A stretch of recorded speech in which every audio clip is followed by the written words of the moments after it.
And my math shows there are 27 people in the room, which is greater than 25, again, following my calculations. So we will go ahead and get started, although it's not quite 1 o'clock here Eastern time.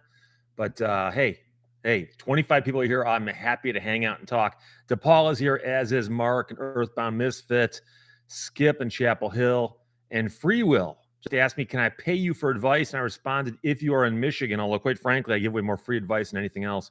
But I can only do it if you're in Michigan. Otherwise, I can't dispense advice, not legal advice, in any other state, because I am, in fact, only licensed as an attorney in Michigan. And quite frankly, my other advice probably isn't worth buying. Oh, discussion with Eckmel says, Steve, I was at a dealer getting an oil change this week, and a boomer was telling that fake cigar insurance story, claiming it was real. I told him it was a fake joke and crushed his soul. Yeah, the story is, it started out as a joke. The joke is an attorney who's really smart goes and buys some extremely expensive cigars, and then he insures them against fire. Then he smokes them one at a time and files an insurance claim, and his insurance company pays him, but then has him prosecuted for 24 counts of arson. And it's idiotic on every level, not the least of which is if you burn it yourself, you generally can't collect fire insurance proceeds. But that's I was forced to do a video on that a while back because somebody had revived it and was going around on Facebook and Instagram as one of those threads type things. So, hey, Lou T1501, greetings from Shed, Oregon. It's grass seed season. The combines are running. Wow. Sun City, Lincoln Hills, Lincoln, California. Happy HOA. Retired butcher boy. Vertivost, hello, Steve. And also checking in from Lawrence, Kansas is 55 Siddell. Graham Stewart, hi, Steve. And that Stewart is with the STU. The other spelling, of course, is the spelling with a W. Star Strike from Texas. 69 Judge. I assume you're talking about a GTO, Judge. And Bob Long checking from Auburn, Indiana. Sarah Callahan, one of the old schoolers. How you doing, my friend? Good to see you. Hola, says E. Leitner. And Ibu Cell says, live, question mark, question mark, question mark. Yes, yes, yes. Johnny Knoxville's in the house. Thank you for checking in early, my friend. You're here before 1 o'clock. I like that. Good afternoon, all. 82 and humid in Chapel Hill, NC. That's what we call it around here, NC. James Zander says, I'm doing great work. Thank you. I appreciate that. Earthbound Misfit, what would you do for Klondike Bar? I like them, but not that much. Although I did go yesterday in my Cobra to the ice cream place. And I got some ice cream, as I often do. QA Library says I'm cheating because I said I'd be here at 18, and it's only 17:50 now.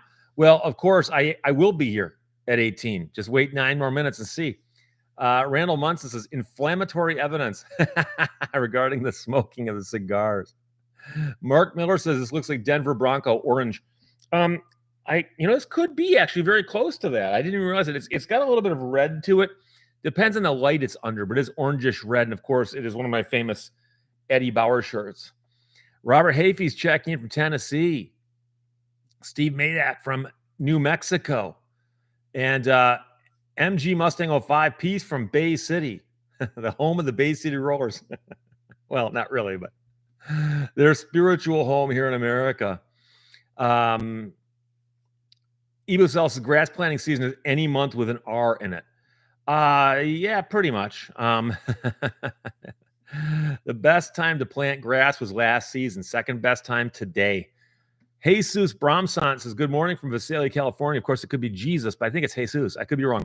Jillian Wida, hello from Oregon. Skip Gilbrecht, hi, Steve.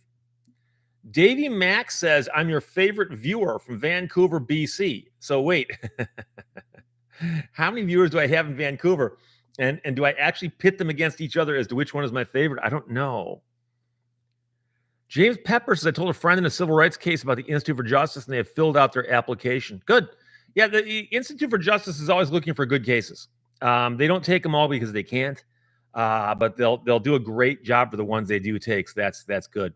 Hobie Jackson's checking in from Texas. J-A-Y, then just J, the initial. Hello. James Greaves, are you still hiding the $100 bill? It's bad. Oh, I can see it. It's right there. It's sticking off the shelf like a diving board underneath that one microphone. Kelly Hatley, all the way from Memphis, Tennessee. Memphis, one of my favorite towns on earth. I love Memphis. Rob Dunn says, hit that like button. He says it all in caps. Hold on. I touched the button and again, it just jumped on me. Oh, Duncan Campbell, of course, checking from Australia. Cynthia Prince from East Tennessee. John Zabelak says, lose the T-shirts with 2 Z's. I'm not sure why he says that. I like T-shirts. Redneck Coder says, why do you only wear Eddie Bauer shirts? Oddly, at one point, all my shirts and jeans were as well before I found you. Well, I wear these in my daily life. I get about 30 of these, and they're just comfortable. I love these shirts. So if you bump into me and I'm not on camera, I'm probably wearing one of these unless I'm in court, okay? But in my casual button-down day-to-day life, that's my nod to Bob Newhart. I wear these shirts all the time. And I just thought, something, I wear shirts with stuff on them on camera during my regular videos. So I wear blank shirts here. And these are the blank shirts I wear. Margaret Riley says she has a question, but it will follow in a few minutes.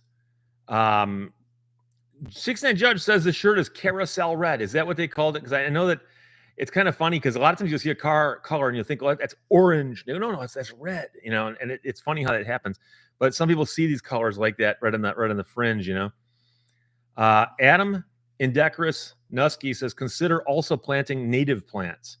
Yeah, I've got a portion of my yard that has a plant growth on it that I've decided to let go and just see what happens. And I get milkweed and I get all kinds of flowers and I get all kinds of stuff. And of course, the butterflies love that milkweed. So,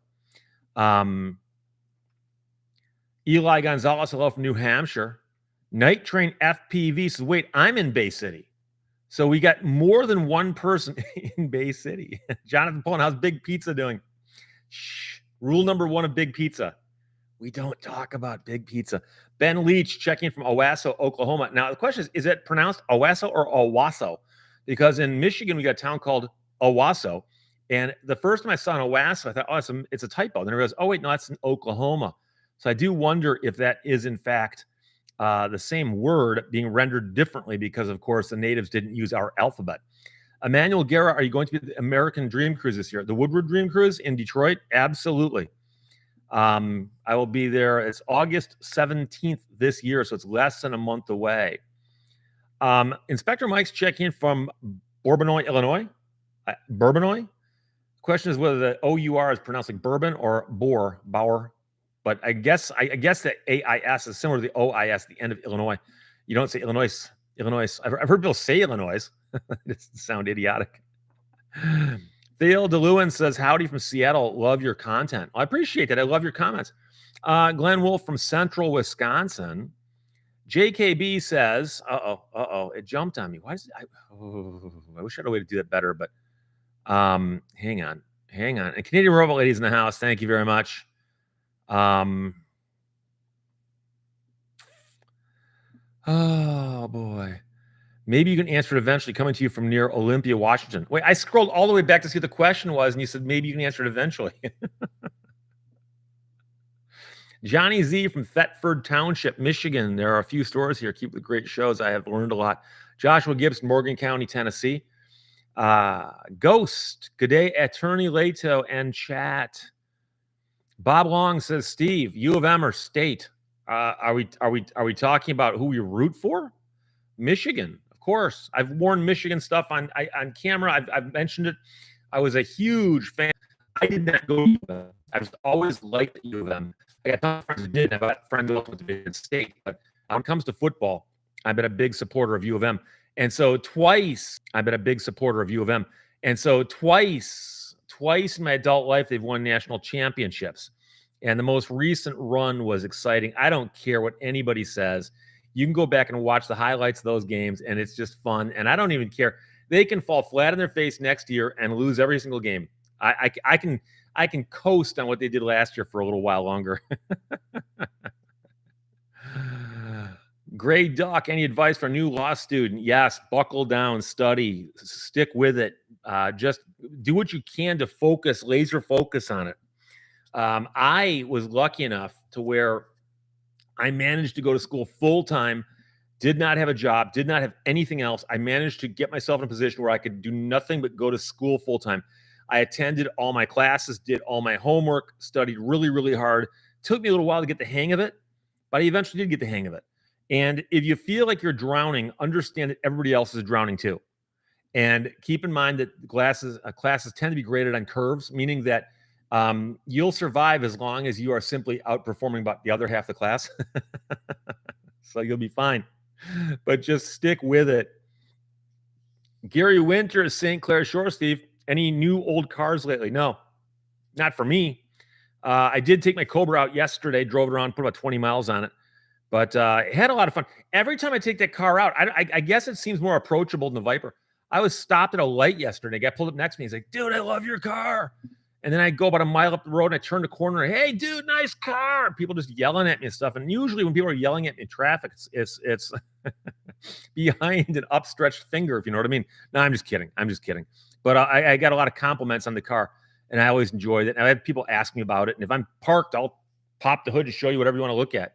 Have great conversations about it. So Johnny Knoxville is conversing with CyberDoc, says, I need to get out of Asheville to cool off. A little warm and sticky down there for you, is it?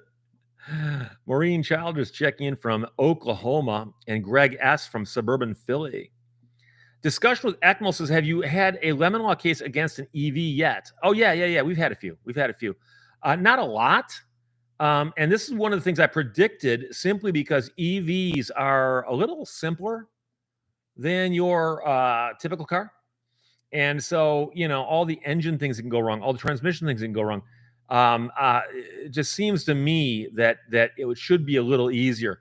But we'll see. But I've had a few. But then again, they still only make up a small portion of the cars on the road. So Clayton Winter says, you remind me of my business law professor. He always told random stories in class, kind of like your videos. Here's the thing. I talk to people all day long. And I've found that if I tell you a theory and I say, theory is that this, and this work, you're going, okay. And if I give you an example of how it worked, it makes more sense, especially when I can relate to it. And when I'm telling you a real life example, then also I'm going to remember the facts better. It's going to make more sense. So thank you very much. I appreciate that. Timothy Quicks from Northern Virginia. Jillian Wida, this is the first time I've been able to be here for your live show. We watch your videos almost every day. Ha ha. Ha ha. That's my snake laugh. Jillian, thank you very much. I appreciate that. M. Colbert from Milwaukee. Milwaukee's a beautiful town. I have not spent as much time in Milwaukee as I'd like to. I drove through it a few times, and I'm like, wow, this is a beautiful place. Jonathan Pullins, the Cybertruck is kind of a lemon class action suit waiting to happen. I actually saw my first Cybertruck on the road Friday. Friday? Yeah, Friday. Driving along, I look over and see a Cybertruck. I'm like, well, I can't get that out of my mind now. To me, they're just, I realize that anything can be considered an acquired taste, right? It looks to me like somebody sat down for 5 minutes with a protractor and just drew that thing up and said, fine, let's build this. And I mean, I've interviewed guys who are car designers before and looked at the work they do. And I assume there was a designer involved in that vehicle, but it's hard to imagine when all you got is blunt angles and straight lines. So Pete Nikolic says, do I stay here or take advantage of the weather and go fishing? That's a tough one. If it's a good day to fish, man. Well, aren't they all good days to fish as opposed to other things? Sarah Callan says, love the Eddie Bauer shirts. Thank you. I appreciate that. Again, I'm not here to promote them. I just simply wear them. Randall Munson says they're famous for using prison labor. I was unaware of that. I just assumed these things were made in like Thailand or something. I'd have to look at the tag, which I'll do after the show. News Now NME says hello from Hotlanta. Canadian Robot Lady says good morning and hello to the chat. Yes, she is here. And we'll recall that last time she checked in, which was a week ago, she was in the process of painting her car with a roller. Now, we've all painted things with rollers, I assume. Okay, like walls and I don't know, decks, and that kind of thing. And nobody thinks you paint a car with a roller. Now, generally speaking, you get cars painted in a paint booth with a DeVilbiss gun. However, you can also paint a car with a rattle can. Okay, and I rattle canned my M35, and it actually looks great. But that's simply because you can get away with that on a 4-color camo paint job. But Canadian Robot Lady is showing that you can actually paint a car with a roller with certain kinds of paint, which I did not believe. And she sent me pictures, and so she's putting together a video of that, which I'm assuming she'll put up on her channel.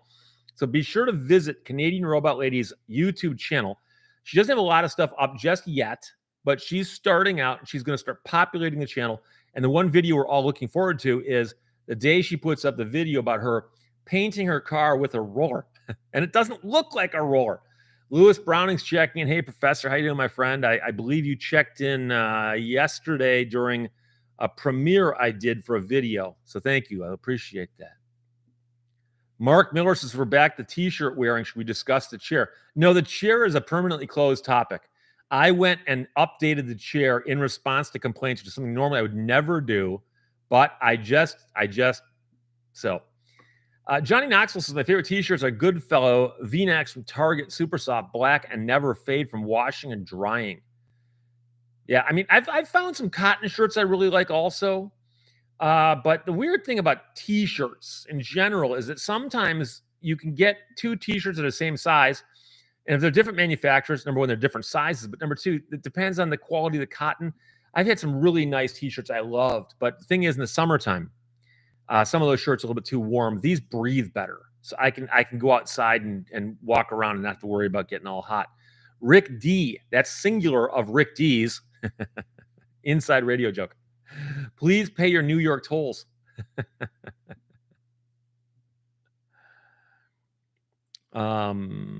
Jonathan Irwin, are you tracking Springfield? No, is something happening there? Or are you just wondering if I track it in general?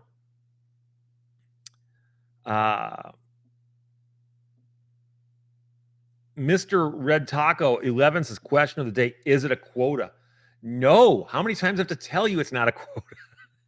It is not a quota. And I had the hardest time not saying it is not a tumor, because that, of course, is what you think of when you have to say something is not something. It's not a tumor or not a quota. And of course, if you've seen Kindergarten Cop, you know it's one of the funniest lines in all of moviedom, which is also right there along with, today we're going to play a game, children. It's called Who is My Daddy and What Does He Do?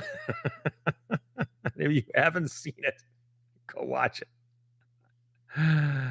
Dave Rogers is watching the British Open. You know, I actually turned on my TV. I was flipping through the channels on my DVR up on the screen. Not the DVR, but just the channel selection. And it goes, the Open. I'm like, which one? Are we talking Australian tennis? Are we talking American golf? What is it? I mean, I don't know what it is. And I'm too lazy to click on it to find out. Jay McCarthy, what's the latest with the groundhog? I've not seen a groundhog anywhere near my residence. I've seen one, but that was about a month after I chased the one away, and he was about 100 yards away. I've not seen him since.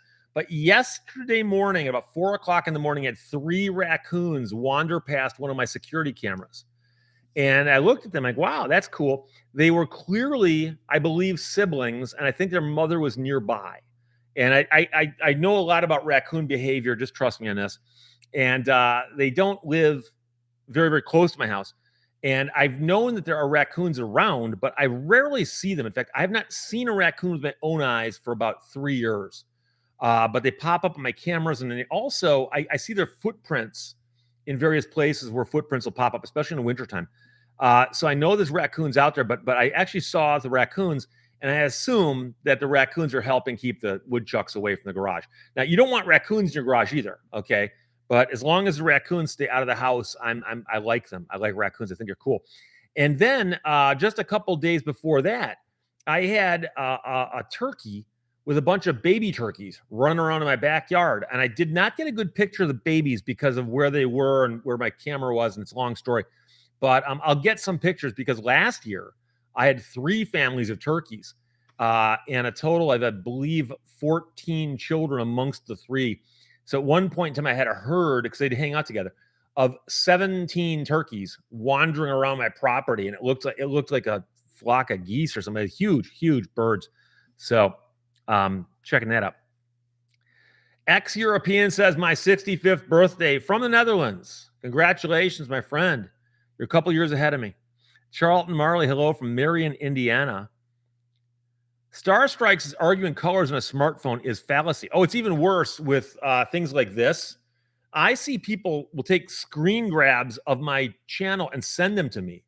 And I'm like, what are your settings? Where do you get these colors from? I shoot my stuff and edit it so it's really bland. And people apparently have got like the brightness turned up and the color turned up and everything turned up.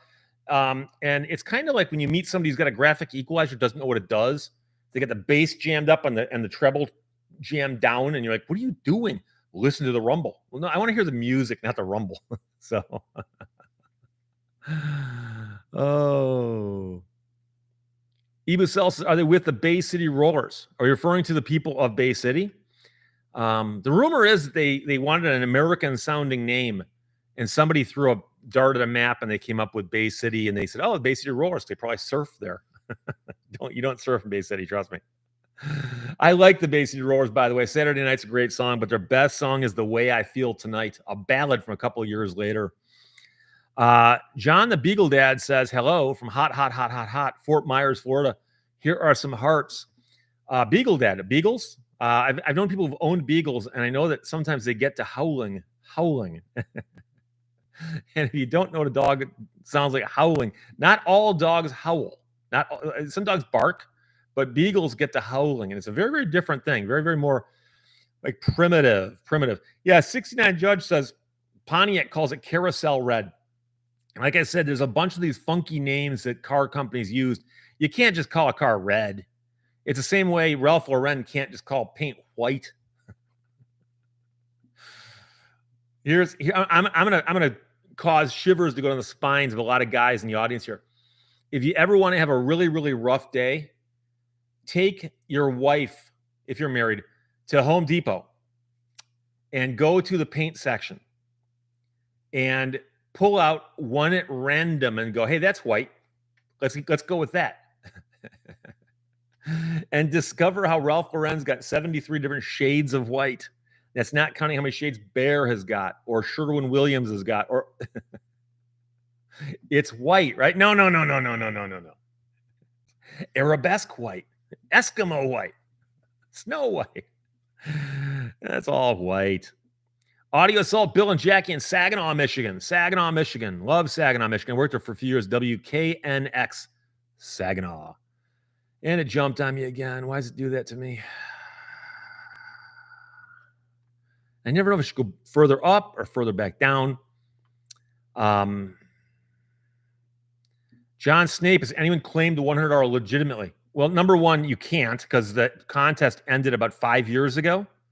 And when the contest was on, I did not get a single winning answer, obviously. So, Agent Ned. So how's it going, Mr. Lehto? I read that as Argent. I don't know if you heard, but the Zombies were touring. Believe it or not, they actually were touring. And I saw they had to cancel part of their tour because Rod Argent, who was, of course, one of the founding members, apparently was performing with them. And I guess he had a stroke.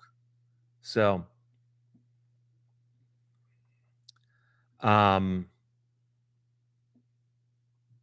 Marion K. Cavusi says, I can't stand raccoons. They are horrible.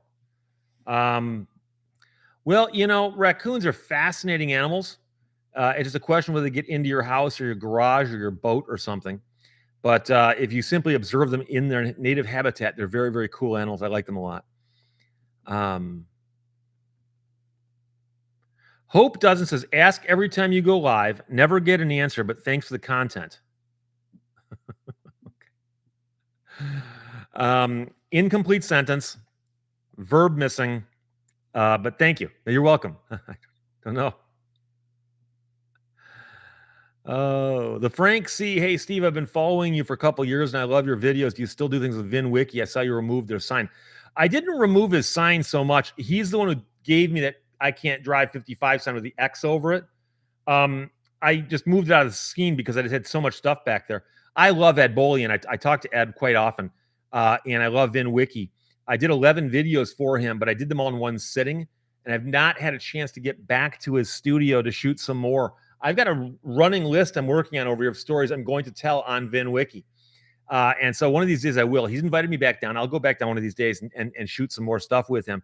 But yeah, no, don't ever put anything or read anything into me putting things on my set or taking things off my set, because I have literally 50 more license plates, and I got to just rotate them in one at a time. I've got hundreds of T-shirts, and by the way, T-shirts are drawn at random, so the T-shirts never have to do with the story or vice versa, or they do, it's a coincidence.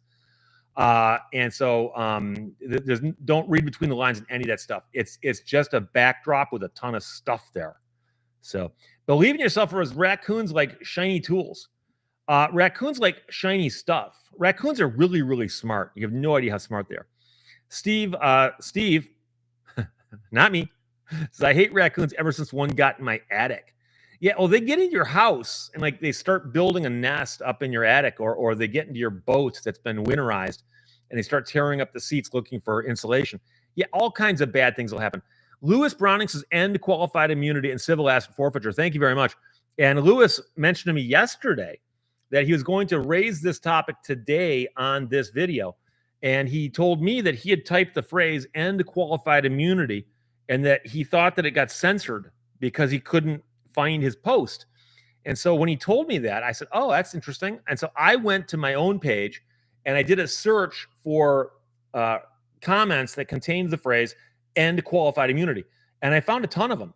So saying end qualified immunity or civil asset forfeiture will not get you censored by YouTube, as far as I know, because there's other people who've done it and weren't. So ZenAX is want to see raccoons. Go to Toronto. They're everywhere. And hence why Toronto was used for Raccoon City and a couple of the Resident Evil movies. I saw a documentary a guy did where he put radio tracking collars on a bunch of raccoons and followed them. And it was in Toronto. And it was amazing to see how much ground they covered every single night, how often they'd stop at a different place to spend the night. And they'd figure out the best place to hang out during the day because they are, in fact, largely nocturnal. Ben Leach has leftover Domino's pizza for lunch. Big pizza checking in, I guess. Richard Wooding, hey, Steve, checking in from Cape Town, South Africa. We don't have groundhogs, but we have rock hyrax, whose closest relatives are elephants and dugongs and manatees. A land animal whose closest relative is a manatee? Wow. David Zerdnansky says, I just can't think of a clever comment right now. Keep working. I'm sure you will. Dr. Slinger's secret laboratory says raccoons have got to go. Well, you know, they were here before we were. Bill Thomas says baby turkeys are called poults. Poults. Is that also short for poultry? Poult. Harold Rudela says, hello from Detroit. Love your video, Steve. Rudela, I assume that's Finnish, right? It's got to be with that spelling. Johnny Knoxville says raccoons and possums are creepy as hell. Now, don't put those two in the same family. Possums are like garbage rats. Possums are just, they look like rats, and they look. I mean, they kind of behave like rats. I used to have a possum that lived someplace near my old house, and it would taunt Wolfie, and Wolfie would run over to it, and it did the thing where it played possum, and Wolfie would look at it, like, what? And he'd start walking away, and the possum would move, and Wolfie, and I never thought that playing possum thing would work. Matthew Showstrom says, I don't have an issue with interaction quotas. This one is a ticket quota I end up having a massive issue with. Yeah, I don't have a problem if they said, hey, every time you go out on the street, try to interact with 5 or 6 people. You know, whether it's a positive interaction or a ticket or whatever you're doing, but do what you can. But even that can be kind of odd. I've heard of places where they pull people over and give them gift cards for driving well. And it's like, well, I'd rather not, you know, something, because when you light me up and pull me over, it's a traumatic experience. And they say, oh, no, we're pulling you over because you're driving well. It's like, yeah, right. Really? No.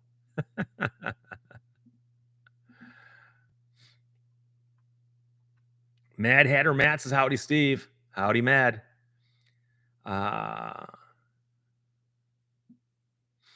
Redneck Coder says he's battling with his landlord because he's got a subwoofer and they found out about it. And I guess subwoofers aren't allowed, but he says he's got no complaints. And subwoofers aren't really for frequency range. They are for frequency range, not making thumps. Yeah, but you always see those cars where there's some beat up old car going by and the whole neighborhood's going, oh, oh, oh, oh. And it's because the guy's got like a 1,000-watt amplifier in his trunk powering a subwoofer. And by the way, the guy driving the car has now got brain damage from it. But this is a public service, says, love your work, Steve. And that's a public service too. Carl Childers says that the technical term, what beagles actually do is called baying, not howling. Okay, I'll give you that. More specific. Scrapman50 says, when do you have time to be a lawyer if you're always making YouTube videos? You underestimate. Actually, you overestimate how much time I spend making videos. I do one video a day, and it doesn't take me a whole day. So, John the Beagle Dad says, oh, yeah, heck, she howls very deep-throated. And her name is Rue. And I actually, at one point in time, had a dog named Rue, an Australian Shepherd. And I think it's a common name for an Australian Shepherd. So, and it jumped on me again. Darn. If I missed somebody, I apologize. In fact, I think I missed something up here that I should call out. Wow. People are talking a lot. Len Witt, Steve, do you think CrowdStrike can be held liable for the horrible outage Friday? Or if so, how would that work? I don't know. I didn't even know CrowdStrike was until I heard they caused some kind of failure. Affected a lot of businesses.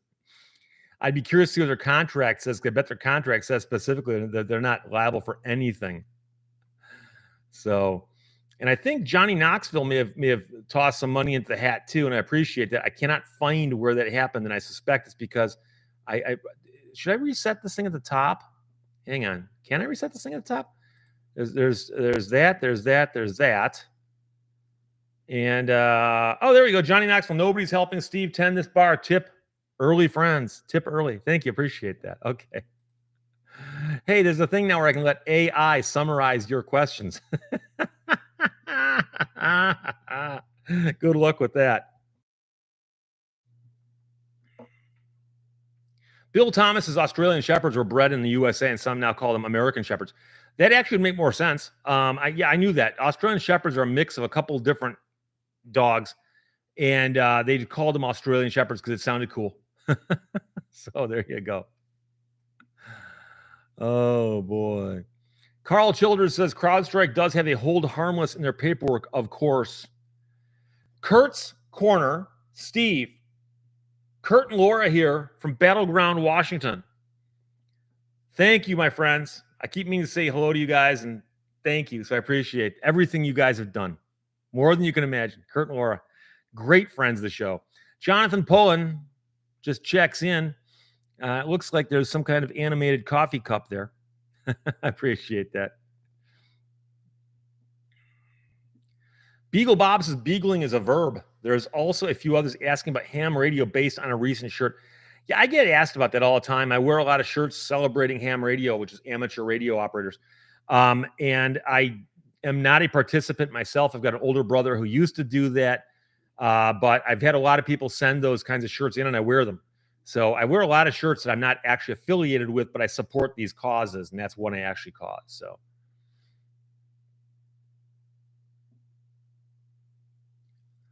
Yeah, CyberDoc, huge subwoofers in vehicles rattle the entire thing loose in time. I'd love to see an animation of that. Take a huge subwoofer and stick it inside of a car and just blast it and see if the car will eventually just vibrate apart. John Snape, do you still accept t-shirt donations? Yes. I don't ever come on here and beg for stuff. And I hate to come on here and go, hey, send me shirts. So I don't. But I get asked so often about it that at the end screen of every video, there's one thing that says Steve wears an XXL shirt. So yes, send them to P.O. Box in the address at the end of the video. And if it's not political and it's not obscene, I'll probably wear it. I just can't guarantee anything. I've had people send me the wrong size shirts, and I've had people send me shirts that were obscene, and I just can't wear them. I'm sorry. I appreciate the thought, but I can't wear them on camera. Somebody else asked me a question I wanted to get to, but yeah, Lawrence Staton pointed that out, that it's the address at the end of the videos. I appreciate that. Steve H says, Steve, I'm a retired cop now teaching high school driver's ed in Melbourne, Florida. Just let you know, I use your videos to help them avoid citations by using common sense. And correct me if I'm wrong, as a former cop, you can tell me, but I've had a lot of police officers, current and former, contact me directly and say, Steve, thank you so much for your video about how to behave during a traffic stop. It's the second or third most popular video on my channel, one of the first ones I put up that did well, in which I go through the steps of how to behave during a traffic stop. A cop pulls you over. There's a lot you can do that will make the police officer at ease and possibly get you into a position where that person will want to cut you some slack. And have an officer say, thank you for putting it up. And so, I've been pulled over at night before. And the first thing that happens, you pull over, shut the car off, window down, dome light on. And I've seen so many interactions on YouTube in particular where they pull over a car at night and they got to light the car up because they can't see who's in it. And the person turned on the dome light, put their hands in plain view. Things would go a lot better. And I've actually had an officer thank me for how I was handling the stop. So Matthew Shostrom says, which do you prefer to have loose inside your home, a raccoon or a woodchuck? Believe it or not, I think the woodchuck would do less damage. The woodchuck would, well, there's a caveat here. A raccoon could do more damage, but I think a woodchuck would do really, really random damage, but it would probably be closer to the ground. But raccoons are really good at climbing stuff. You'll find a raccoon like 8 feet off the ground, and how'd you get there? And so I think a raccoon could really cause all kinds of weird damage. So, Redneck Coder, do you collect vinyl records? No, I had a huge vinyl collection when I was younger. I got most of it now on CDs.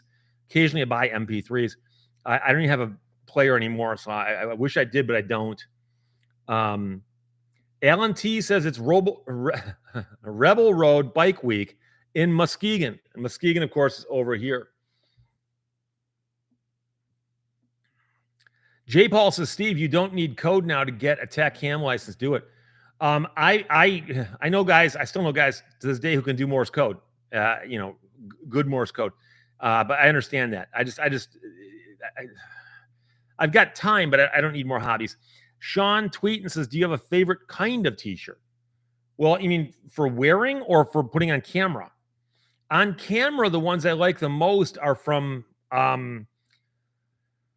obscure places that don't get me wrong. If you send me a shirt that says Wisconsin on it, that's great. But if you send me a shirt from some little town in Wisconsin, it's their high school mascot. That to me is even cooler. I've got a shirt for the Nimrods, but they're from the Upper Peninsula of Michigan. And I wear it. And people are like, what? It's the mascot of the school. Look it up. Nimrods. And by the way, in the old days, Nimrod was actually a good thing, not a bad thing. A very, very intelligent king named King Nimrod. At least that's what I've been told. Toast Beer says blue threadlock is your friend when dealing with rattles. Yeah, but that's implying that you're putting it together. See, we're talking about a brand new car that you didn't put together, shaking loose. Oh, it just jumped on me again. Mutori Pa says Sisu is deep in you. Thank you. I appreciate that. For those of you who don't know, Sisu is a word that does not translate well into English language, and it talks about stubbornness or perseverance or guts. And it's a word that became popular during World War II when Finland found itself in a scrap with Russia. And they were horrifically outnumbered, and they put up quite a heck of a fight. And there's a good movie that came out a couple years ago called Sisu, which is a bit over the top in some scenes. It's one of my favorite movies of the last 10 years. And I went to the theater and saw it on the big screen, and I've watched it a dozen more times on DVR. And I'm just going, this film speaks to me. It speaks to me. So if you haven't seen Sisu, watch it. It's on regular cable now. You can catch it.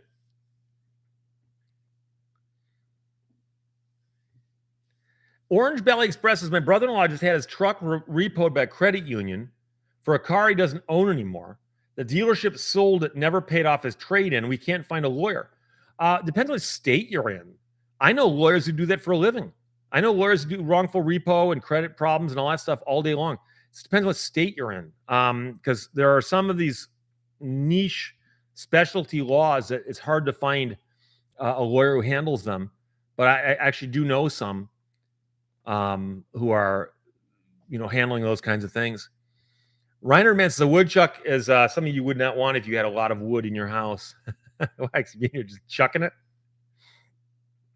Cyberdoc says you can't trust an animal wearing a mask.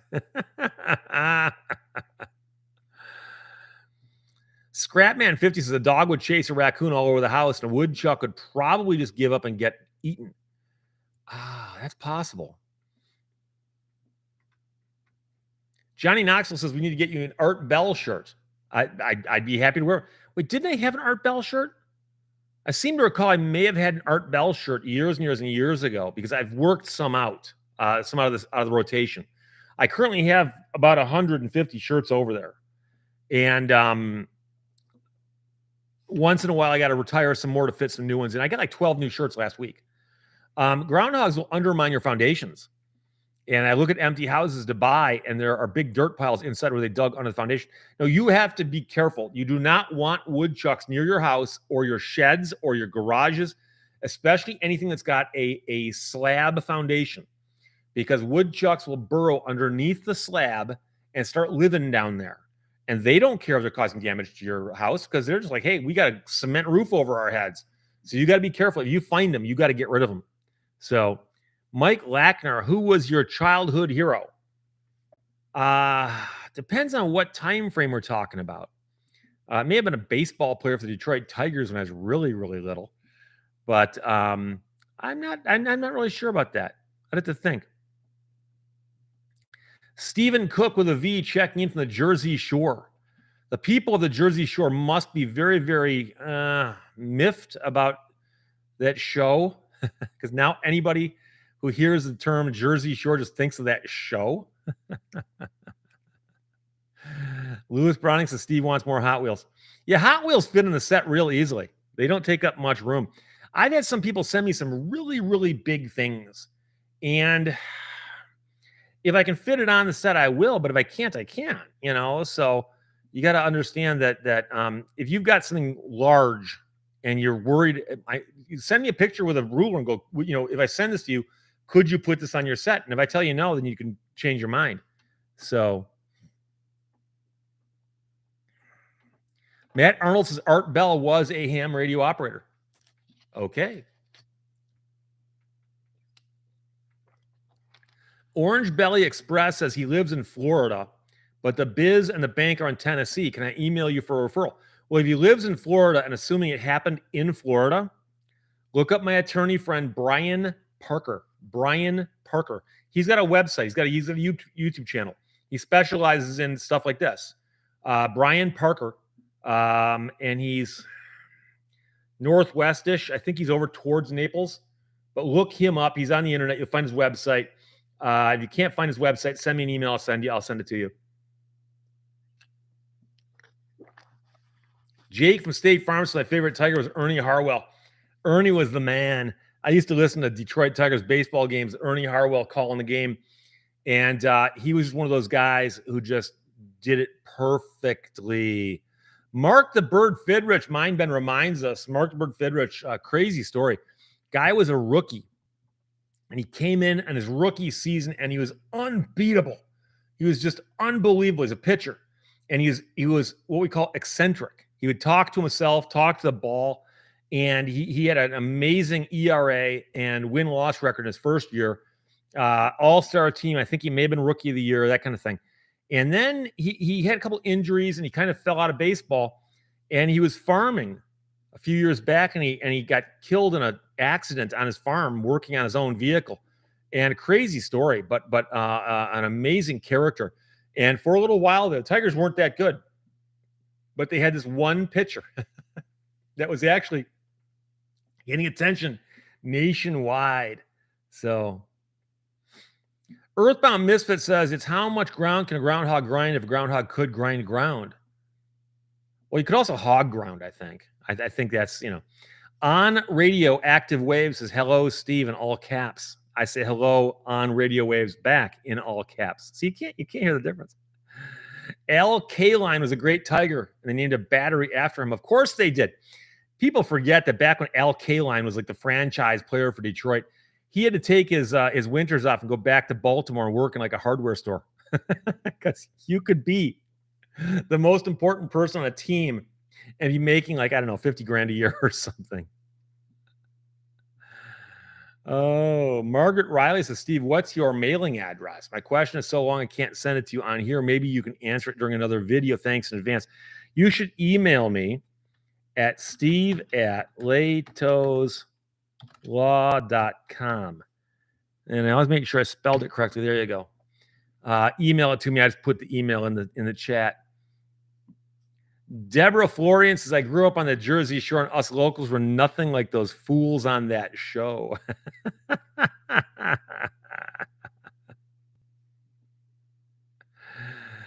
Marian Kakavus says, I had an attorney in school who kept saying, oh boy,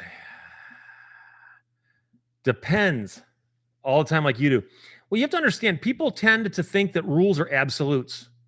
2 + 2 = 4. Does it always? Yes, it does. And does the sun rise in the east and set in the west? Yes, it does.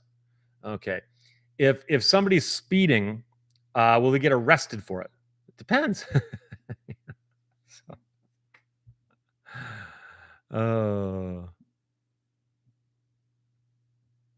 Carl Childress says, Jake from State Farm is speaking to somebody else here. Ernie did color commentary like no other. Everyone looked up to him.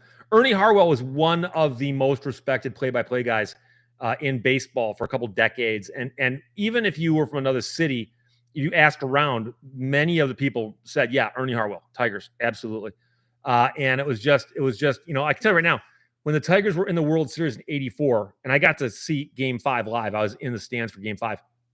The games I couldn't watch live, the other ones, first 4, I would sit in my room with a TV on, sound off, radio on, and I'd listen to Ernie Harwell calling the game I was watching on television. And his play-by-play was better than what was happening on TV. Trust me. Orange Belly Express says, thank you with 4 green hearts. DePaul says, Joe Walsh is also a ham radio operator. Did not know that. Alan T says, 84 Tigers, bless you, boys. That's one of the sayings that one of the, I think it was Mort Krim, WDIV came up with that, but I know they said it a lot. Bless you, boys. So on Radioactive Waves, just now realized that we got a backstage view. It's required every time I do a live stream, which I've been doing now for quite a while. That you can actually see the back of my set, kind of.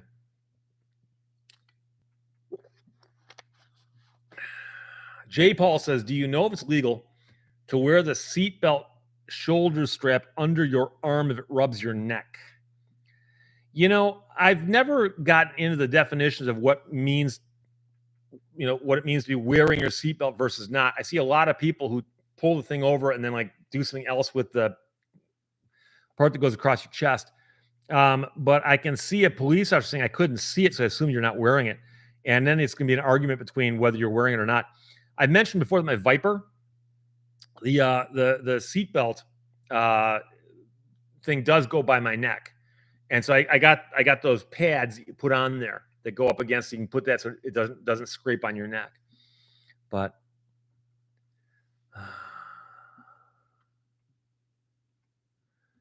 68 Shots says, hey, Steve Lehto, desperately need a First Amendment attorney in Southwest Michigan. There are a few guys in Michigan who handle First Amendment cases. I'm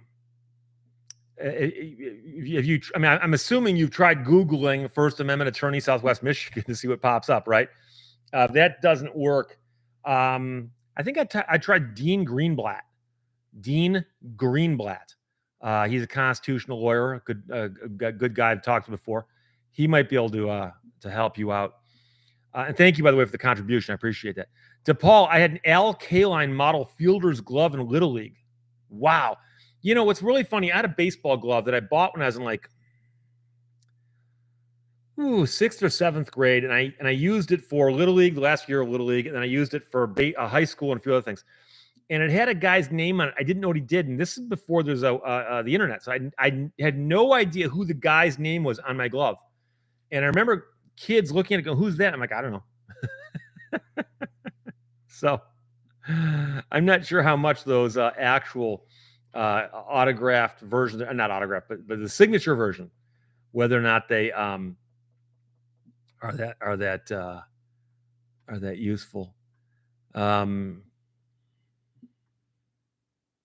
Eddie Nienboer, watching from the Netherlands. Thank you for checking. I'm guessing it's Nienboer.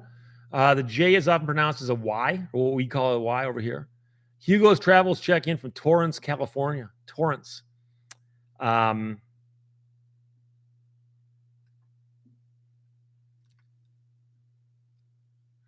Steve Erickson, if jury trials are a coin flip, why not just flip a coin? Why do lawyers say this? I never call it a coin flip. I always tell people that you don't know what juries are going to do. And it is true. You don't know what juries are going to do. And so we've all seen trials where we were convinced we knew who did it. And the jury comes back, goes, nope. And vice versa.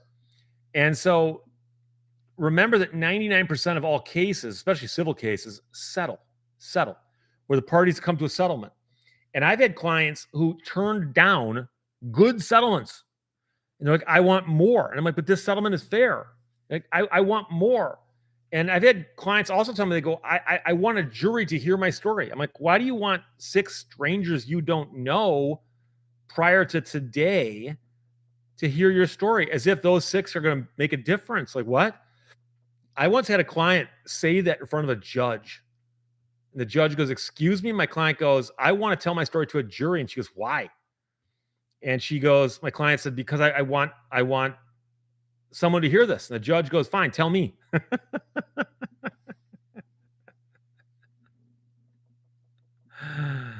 Oh boy.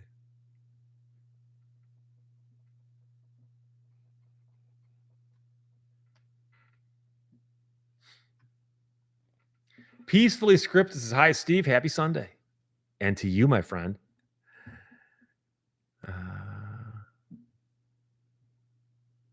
Greg Sandifer, hope you're well today. I am. Jay Paul says, I was born in the 60s. I think Ernie was 60 when he was born. Love that guy. He was a guy, he was of a certain age that just apparently he plateaued and just stayed there. And I remember somewhere along the line, Tom Monahan bought the Tigers and did a bunch of goofy stuff with it before he got rid of them. And at one point, I think he was behind the firing of Ernie Harwell. And it's like, dude, that guy should have been broadcasting up until the day he died. And it was just absolutely unforgivable. I have no idea who's calling the games these days. I haven't listened to a Detroit Tigers game on the radio in quite some time. John Snape, what is your favorite life lesson quote? That's the kind of thing I have to think about and maybe come back with it next week. There's probably a few out there. David Palomars, Steve checking in from Boston. Thank you.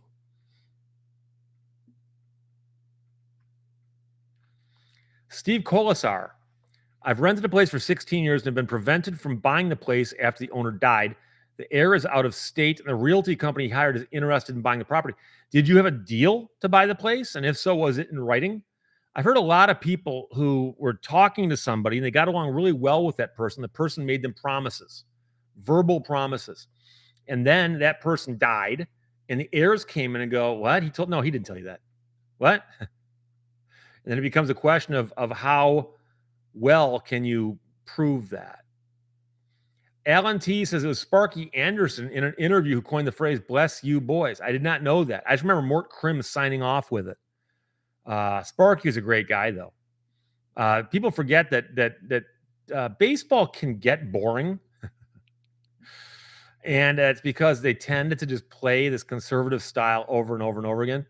And in '84, Sparky Anderson had them doing all kinds of stuff, which at the time was considered to be relatively less conservative, so to speak, including like as a guy on base, there's a good chance he's going. Hit and runs, base stealing, all kinds of aggressive play. He was all over it. So,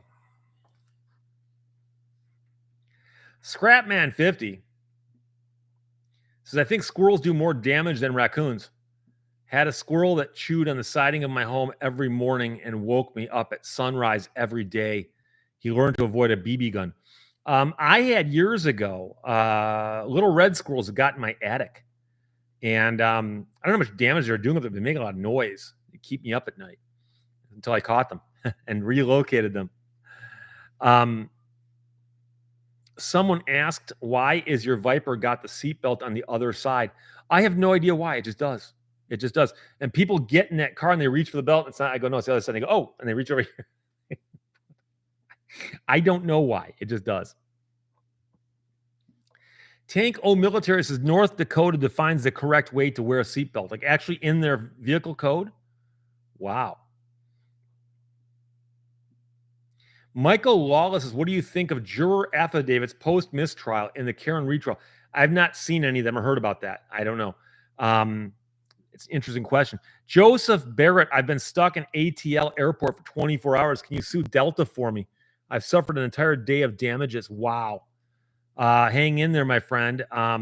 What a nightmare. But I've heard about a lot of people who are caught in airports and stuck places. And so somebody just asked, is my Viper a V12? All Vipers are V10. Brian W. V10 is a 10-cylinder. Unusual configuration. Who needs 12? We got 10. 488 cubic inches because it's 10 cylinders. Easy to do. 48.8 cubic inches per. So there you go. Damage Man, any recommendations for wills and trust attorney within 10 miles of Novi, Michigan? Yeah, I believe it or not, you got lucky in that one. Joel Kaufman, Joel, next name Kaufman, Kaufman.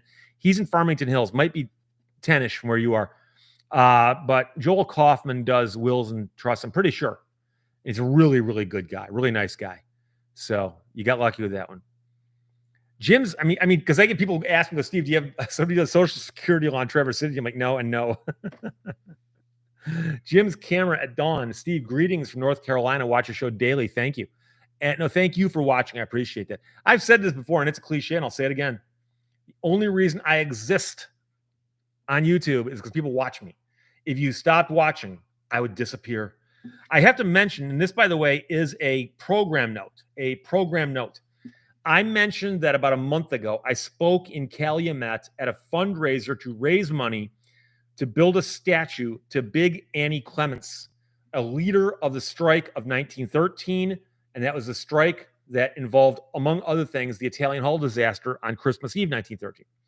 And I spoke, and I had several people say, Steve, did you record it? Can we watch it? And I said, no, I didn't record it. And I didn't record it for a couple of reasons. One is it's not all about me. But number two, sometimes when I think something's very, very serious and important, I don't want to record it because I'm worried that I'll be thinking about the recording more than thinking about what I'm saying. So I did not record it because I could have actually, for instance, I've got one of these little mini recorders. I could have used that. I didn't. Okay. I didn't. I made a mental note not to. So about a week ago, a friend of mine who was there sent me a note and said, hey, Steve, do you want to see a video of your talk? And I'm like, what? Didn't know there was one. And she said, oh, it turns out somebody sitting down to your left had a camera and was filming the entire thing, nonstop, from beginning to end, the entire talk. And I go, really? And she goes, yeah, you want to see it? I'll send it to you. So she sent it to me, and I watched it. I'm like, oh, I remember that. And I contacted her and said, is it okay if I get a copy of this and put it on my YouTube channel? And it's going to go on my other channel, by the way. And that way I go, number one, I can show it to people. Number two, I can put a link in there for people. If anybody wants to contribute to the fundraiser, they can do that. And she said, yeah, absolutely. Go right ahead. Well, there's a problem with this because it turns out it was shot on a cell phone that shoots in variable frame rate, and I couldn't get it to convert properly. And this is one of those things where everything comes together just perfectly. I was so frustrated. I was thinking to myself, who do I know that could answer this question for me and solve this problem for me without me having to pull my hair out? And I remembered my friend Dave Fowler, the guitar player from Aussie Pink Floyd. he and I had some great conversations, and he shoots videos. He edits the videos for the band, and he's a tech guy. So I sent him a note, and he responded at what I believe was 4:00 in the morning his time, or maybe 3:00 in the morning his time, because he's in England. And I go, can you help me with this problem? He goes, absolutely. What can I do for you? And I said, well, it's a variable frame rate video shot on a cell phone. I need it fixed. He goes, oh, send it over. I'll do what I can. Half hour later, he sends me back a link. He goes, I think I fixed it. There you go. And I watched it. It's fixed. I go, what did you do? And he explained it to me. I'm like, okay, it makes sense. I wouldn't have figured that out, but okay, thank you. And so I took the video, I put some things into it to illustrate what I'm talking about. And the video itself is about 22 minutes long. The first 4 minutes of it are taken up by a woman who's speaking. I introduce her, but she's a descendant of Big Annie. And a bunch of her descendants were at this fundraiser. So I was talking, and in the audience were like 18 people related to Big Annie, descendants of hers. She passed away many, many years ago, but these are her grandchildren and great-grandchildren attending this fundraiser to build a statue to Big Annie. So that's going to go live at 4:00 on my other channel. So if you don't know about my other channel, look up Steve Lehto Vault and find the channel. It's 25,000 or so subscribers. And go ahead and watch the video. It'll go live at 4:00 my time. So in about an hour and 10 minutes, it'll go live. And again, remember, I introduce a woman. She speaks for a couple minutes, and then I speak for the rest. And so please, because I had a lot of people ask me about that, I put some work into that now. And so did Dave Fowler from Australian Pink Floyd. One of the nicest guys I've ever met in the world. So there. Dave Rogers, still have my high school baseball glove. Joe Rudy from the A's. I remember the name Joe Rudy. It's like Vita Blue back in that era, right? Lewis Browning says, send Professor Steve anything you wish. He loves treasures. P.O. Box 168, Atlas, Michigan 48411. I do, and thank you very much. And by the way, you can still call me Professor. I've got former students who still call me Professor. Technically speaking, it's one of those things that even after you stop teaching, they can still call you that. Bob Bong checking in from Niles, Michigan, home of Tommy James and the Shondells. Great book about that, written by Tommy James himself. Travis Baxter says, Ma knew best. Didn't she always? David A. Palomares, what law made you say, did that really need to be a law? I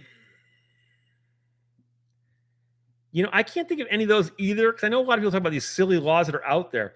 What I really like is that guy who wrote a book called 3 Felonies a Day. I think it's called 3 Felonies a Day. And he talks about if you go through the United States Code rule book of all the federal statutes out there, you'll find stuff in there that is so bizarre that most people have no idea. Now, whether actually people commit 3 felonies a day is very, very questionable. But he says, for instance, that, that there's a federal law requiring bacon to be visible through its packaging when sold. So you can't buy bacon in non-see-through packaging. It's a federal statute on that. So I could be getting that wrong, but that's close enough. William Page says the Savannah Bananas are trying to stop boring baseball. And I got a prediction for you, my friend. Number one, I love the Savannah Bananas. If you don't know what I'm talking about, Google them. It's a guy who got a hold of a minor league baseball team and said, something, baseball, it has issues. It has issues. We could spice things up a little bit. And so he invented a bunch of new rules, and he said, my team's going to play by these rules.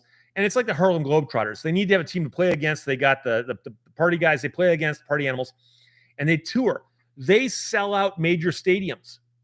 And a bunch of the rules are things like there's not just a pitch clock, but for instance, if you walk a batter, he can take off running, and you can't tag him until every single player on the team has touched the ball once on the defensive team.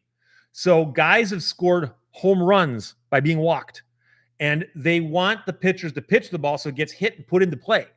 I mean, some of these rules they came up with are so clever and so interesting. And the players are really good, by the way. It's a blast to watch. Watch the Savannah Bananas, and I wouldn't be surprised, not that rule, but some other rules they've got. I wouldn't be surprised if some of those new rules there's made it into professional baseball. The same way some of the wacky rules from the XFL uh, or wacky things that XFL is doing got picked up by Major League NFL football. So there you go. Happy Cat 3096 says, I have a chipmunk colony under my front steps and another in the backyard. They are so damn cute. I had chipmunks at a house, 1, 2, 3 houses back, and very, very picturesque animals. And they weren't doing any damage that I knew of. I'd be curious to know, do they ever get into anything or do they stay outside? Because if they stay outside, then that's fine. Cyberdox is relocating red squirrels in the attic means they wound up in Lake Michigan. Not in my case. In my case, I literally drove them to a state park about 10 miles away, which they tell me is illegal, so I did not do that.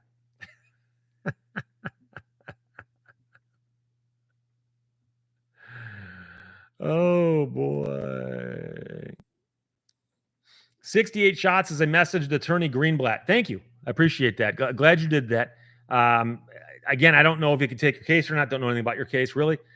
You say that I can take a look at your overview, and so I will take a look at that when I get a chance. Michael Proust. Hi, Steve. Curious what camera and mic you use. On camera right now, I'm using what's called a Nessie Blue microphone, which is why it doesn't pick me up when I'm pointing at the camera. And then on camera, I'm using a Logitech camera. Over there, I use a JVC. I forgot the numbers for it. JVC camera, but it's a type that's mounted with a wide angle slash lens that you can adjust like that, and then it's got the thing that pops out on the side with the monitor, and you can actually watch what you're filming that way, or you can reverse it, point it at yourself, and watch yourself on the monitor like that. And an Electro Voice RE20 microphone is on that table right there. That is an expensive microphone, but it is a wonderful microphone. It's a microphone that everyone in broadcasting uses. They do that for a reason. Marian Kai Kavusi says, oh my God, this is the reason to have a friendship, because you never know who will help you edit a video at 3 a.m. in the morning in another country. And it wasn't even one of those things. I sent him the text. He apologized for not getting back to me right away.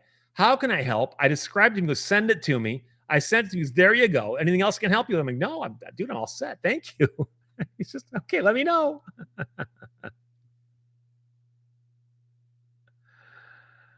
Oh, boy. Michael Wallace, are bluebacks still used for legal documents? I assume you're referring to the backing that they used to put underneath legal documents, like, I don't know, wills or contracts or something. No, but they also don't use the 8.5 by 14 paper either. There's a bunch of things that changed right around the time I became an attorney or shortly thereafter. And one of them was the type of paper they were using. And by the way, they've made huge strides towards making things less dense. So, you'll often see old legal documents say things like, comes now the plaintiff. You can start a pleading by just plaintiff.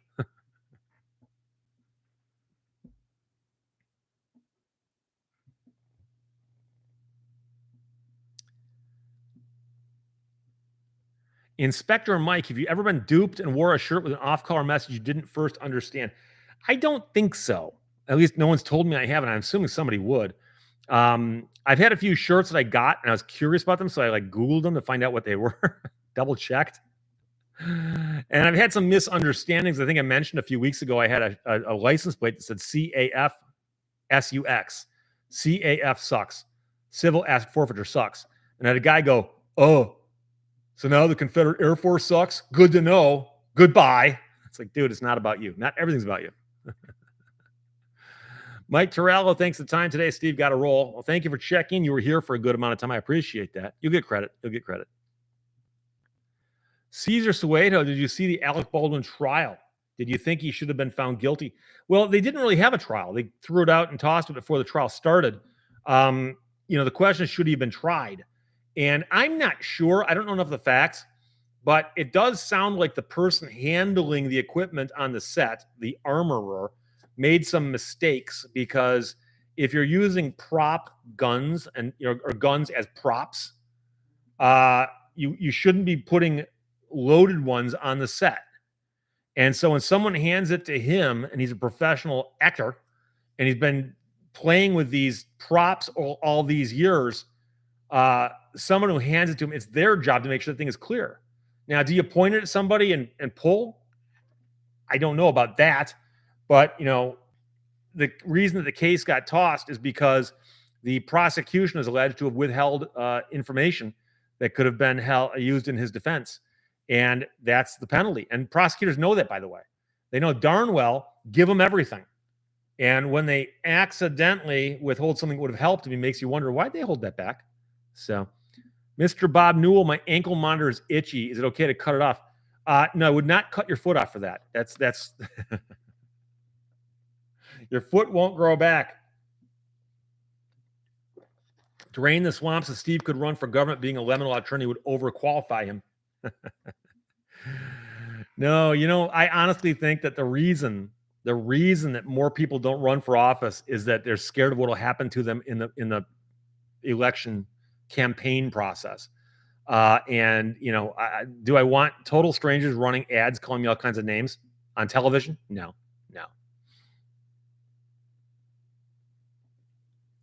Andrew Lee, are there any shirt colors you prefer to avoid? Yes. Thank you for asking. Please try not to send white or high visibility safety yellow because it causes the camera to freak out. And so I've had people send me white shirts. And occasionally, if it's got enough printing on it, I'll wear it. And even then, I've got to do all kinds of adjustments and stuff. And so I'm like, can't do that. So avoid the really, really white shirts or the bright shirts. If there's a lemon lime neon color, don't do that. White, avoid it if you can. So if you have a choice between black or dark blue or white or off-white, go with the darker colors. They photograph better. And so there you go.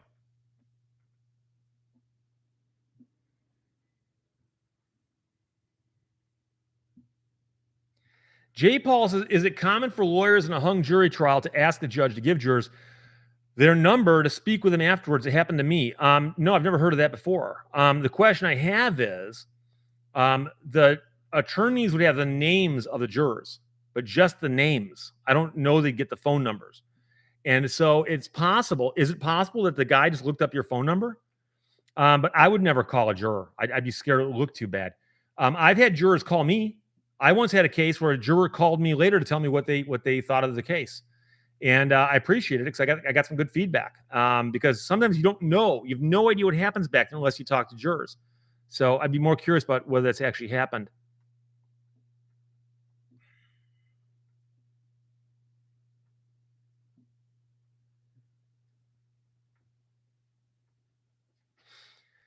Earthbound Misfit, would you wear a shirt that says aliens are coming if the aliens were having sex?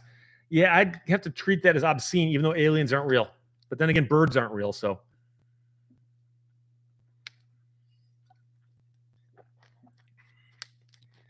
Donatich Anataka says, when he took the weapon from the armorer, it is his, and only his to verify the weapon is empty.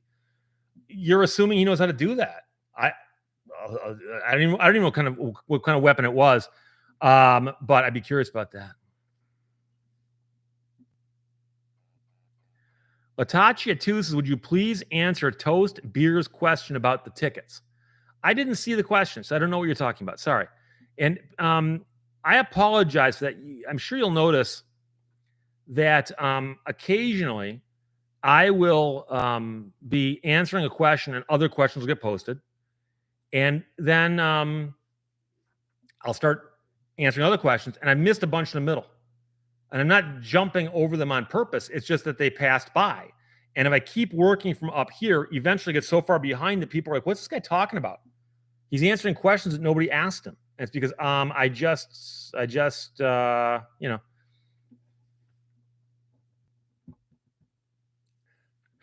Thomas Caldwell. Hey, Steve, when do you go back and look for updates and stories you did in the year?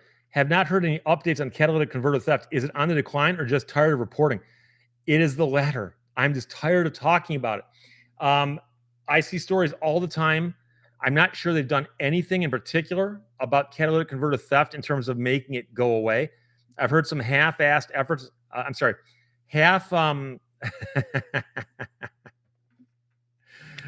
said it. I've heard some bad efforts have been made to try to cut back on it and make it more important. But we'll have to, nobody's done it. So I'm seeing all kinds of people saying that Biden dropped out of, and Proxy Maestro says Biden dropped out of what?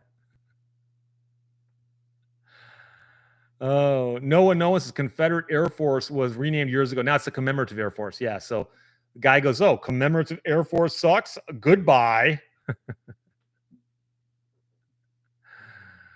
Oh boy. Randall Thrift, have you ever served as a juror? Yeah, I've been called for jury duty several times where I did not have to go. And on one occasion, I went because I had to. I got into the big pool, got called from that pool into a voir dire panel where we all got questioned.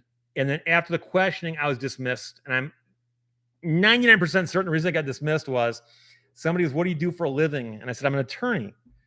And somebody asked me to elaborate. I said, "Well, I've been practicing law for that many years. And I also am a law school professor." "What do you teach?" "Several classes, including trial practice."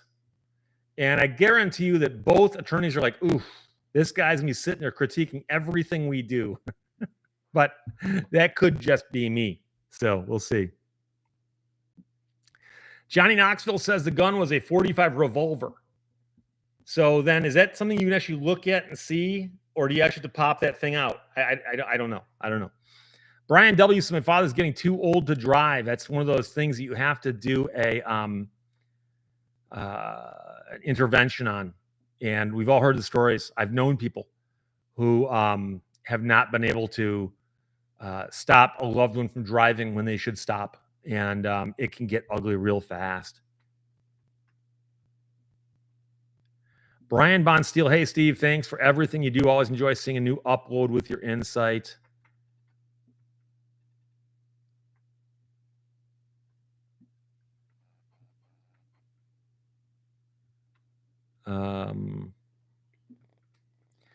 Barb ND, "Are there laws to protect citizens from legal documents that are signed by someone who has dementia?"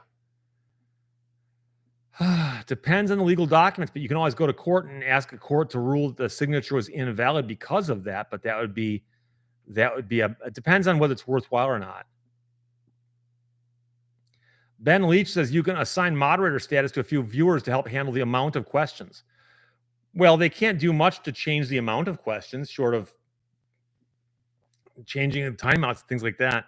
So,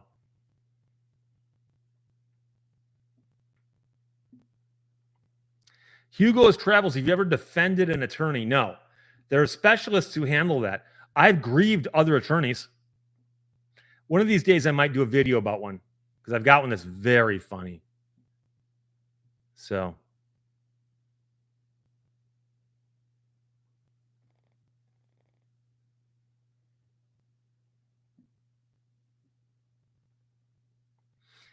um,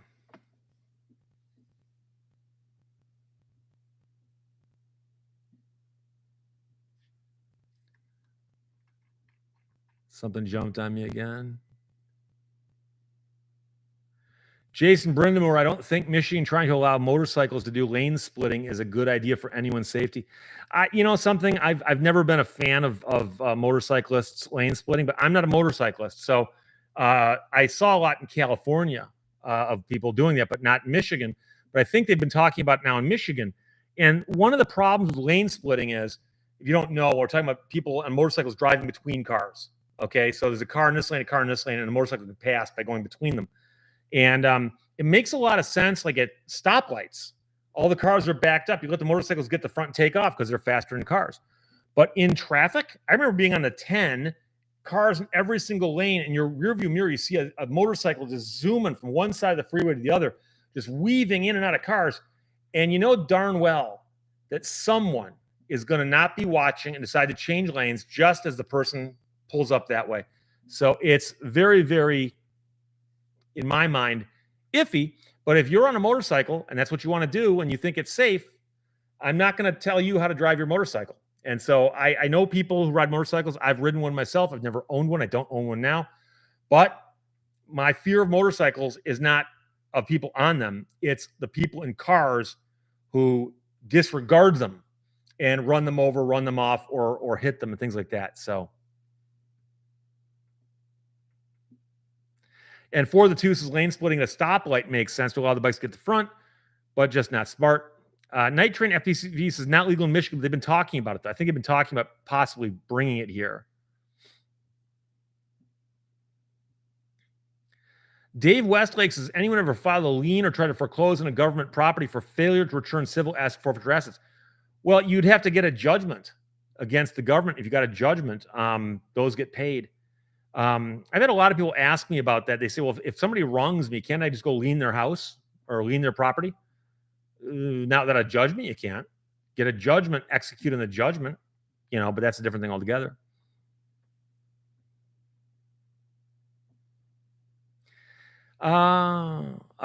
Andy says, a con law scholar I follow on YouTube, Josh Blackburn, says to his law students, if you see an attorney as occupation for a jury selection, disqualify them because they know how the system works.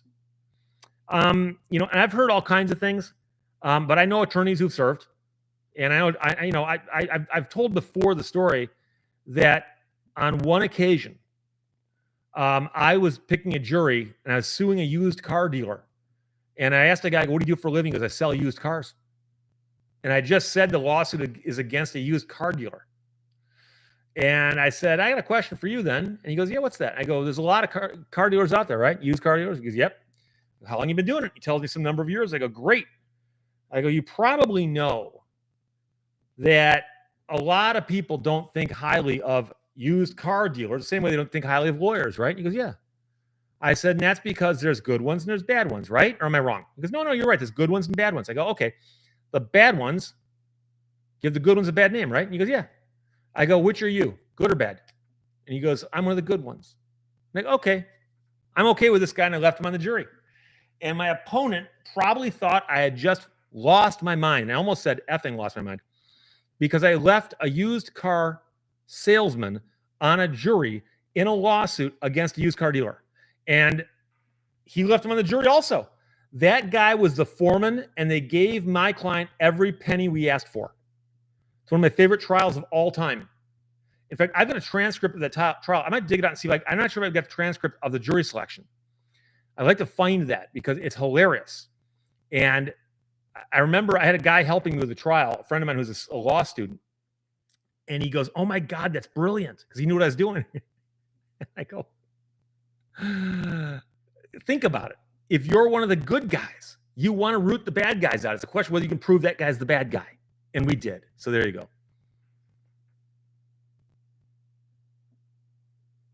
Jason Brindamore says they are, in fact, trying to pass a law in Michigan to allow it. It scares me, just as Steve says. It's tough enough to change lanes when nobody in the highway uses turn signals. Yeah, there you go. Mike King, would you consider an electric bike? I would consider one. I've never had one. In my mind, though, if I'm not biking, I generally like the exercise, but I've never had one. I know a guy who'd been an avid biker. He got an electric bike and almost immediately crashed on it, put himself in the hospital. So you gotta be very careful.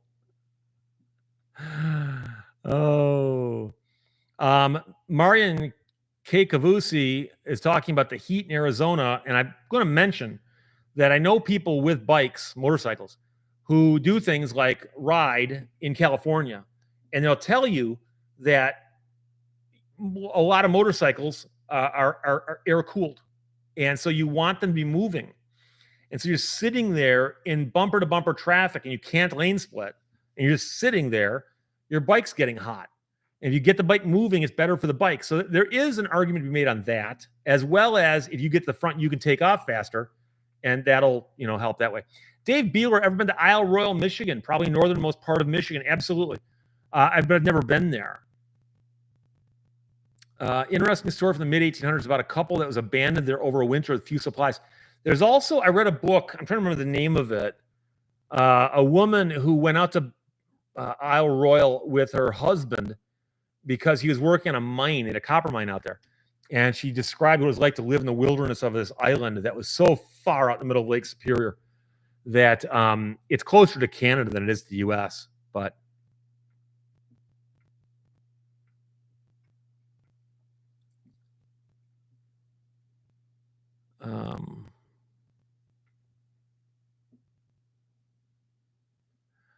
John Moore says the road next to my apartment is basically a drag strip. And Vin Diesel fans wake up my disabled client 6 times a night. Yeah, there are some areas that are bad for drag racing and various styles of showboating and stuff. And it can get out of hand. I've seen videos where it's gotten really, really out of hand. So Johnny Knoxville says, I'm pretty sure Honda Goldwings don't overheat. Motorcycle riders always have a reason why they should be first. I've never understood. And again, if you've got one, I apologize, but I've never understood the idea that you get in a lazy boy chair and you're sitting there in a lazy boy chair, zooming down the freeway. You've got a stereo blasting at 3 billion decibels. And so it's like the weight of a car, but it's a motorcycle. And so if it rains, I don't know. It just seems to me if you're going to get a bike, I'd rather see a sportier bike, I guess. But I don't know. So Ghost says, I know a biker who's deleted by bad driver. All bikes are vulnerable. That's the thing I always tell people. I said, I got a very difficult phone call from a friend of mine a couple years ago. And he called me up and goes, Steve, I need an attorney who can handle a motorcycle accident. I go, what happened? He goes, my brother just got run over. And I go, what happened? And he goes, he was driving down the road. He tells me the name of the road, and it's a fairly busy road.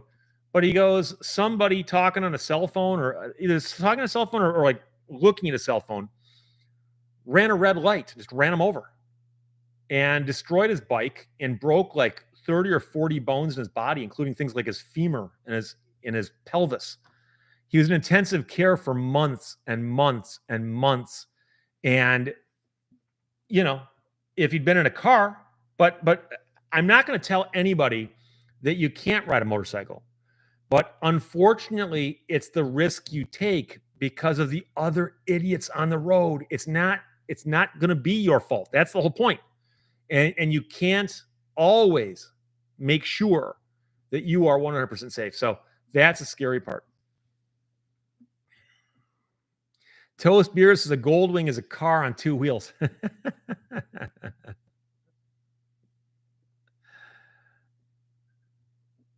Georgiana Thornton says they have signs all over here in San Antonio. Watch for motorcycles, but they speed by you like you're standing still. Yeah, I mean, they have those signs above the freeway, and it'll say things like slow down and so many deaths per year by alcohol and blah, blah, blah. But, so. Have you seen Alexis Dahl's Michigan videos on YouTube, geology, history, sightseeing, etc.? I'm not sure. There's a couple people in Michigan I've seen videos by. I'm just not sure if that name rings a bell or not. But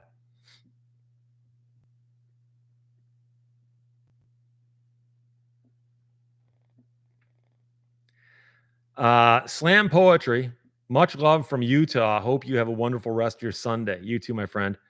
Fred Hoyt, do police ever get jury trials regarding assault while on duty?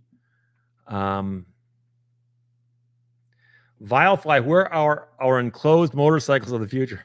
Where's my jetpack? Oh, boy. So,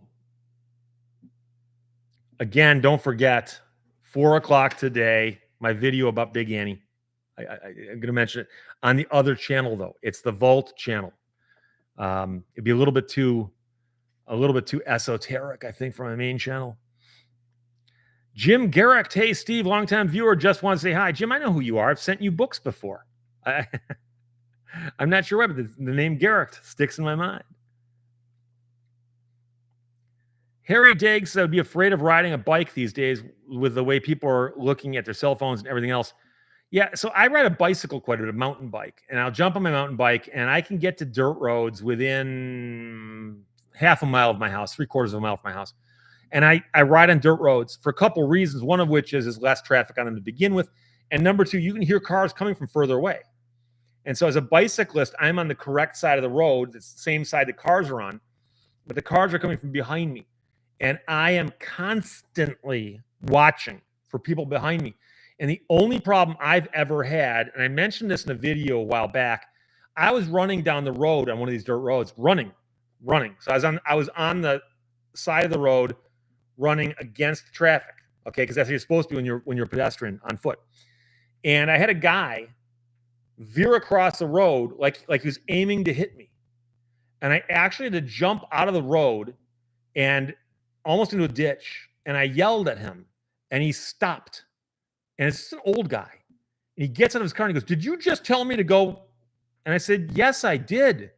You almost ran me over." And he goes, "I couldn't see you." And he was joking. Like he thought it was funny that he veered his car towards me.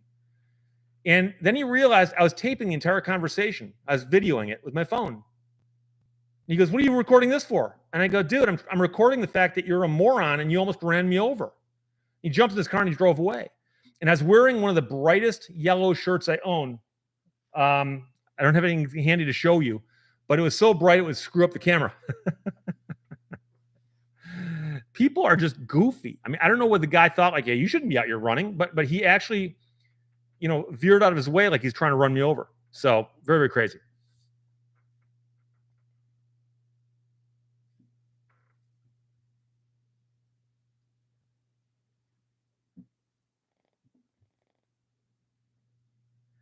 Toast Beers, what are your thoughts on officers' explicit instructions to pay not the magistrate, but the officer himself?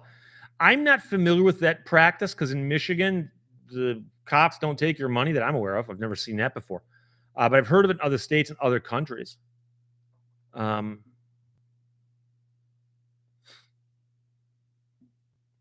Virtual Lab Rat says people are goofy. Okay.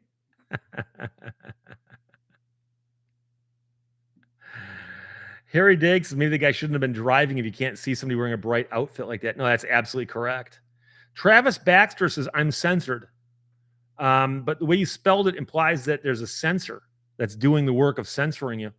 And I'm talking about like not a temperature sensor as opposed to somebody who censors things.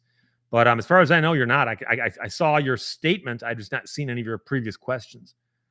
Um, I've seen now several people have suggested that Biden dropped out of the race. When I first saw it, I wasn't sure, but I don't know. I don't want to drop the conversation here if that's in the news. But I will tell you that the bigger question is who would replace him if in the upcoming election, because for a seated president to step away from a reelection campaign while they're still eligible to run would be unusual. But if you got a good replacement, that's the key. The question is who would replace him.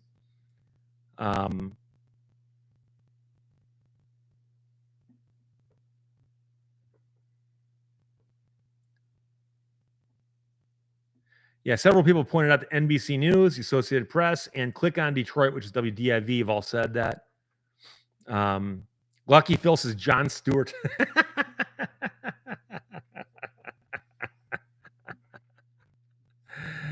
QA Library said it's not the first time it's happened. It's not the first time, but it is unusual, which is I think what I said. It's unusual.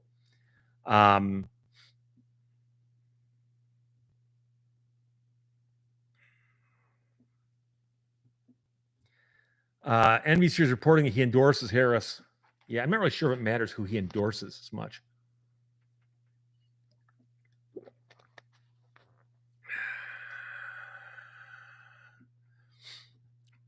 Fred Hoyt says Johnson did it. LBJ or the first one?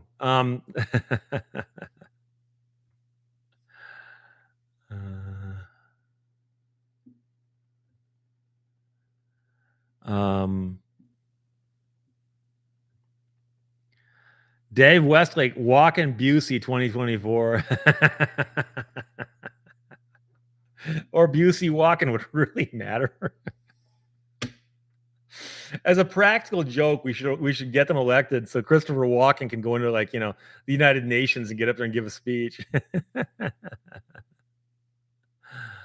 Duncan Campbell says the Free Press is reporting. The Free Press, of course, is the paper I delivered as a child. Yeah, Jason Brindamore says Steve is not here for the political stuff, and I'm not. I'm only mentioning if it is true, and I'm assuming it is now. It's big news, obviously. But so. And Bernadine Sackinger says he doesn't have a good replacement. And that's my question. So Cyberdox is John Daly with Kid Rock, referring to John Daly as the drunken golfer. I heard he golfed better when he's drunk. Oh.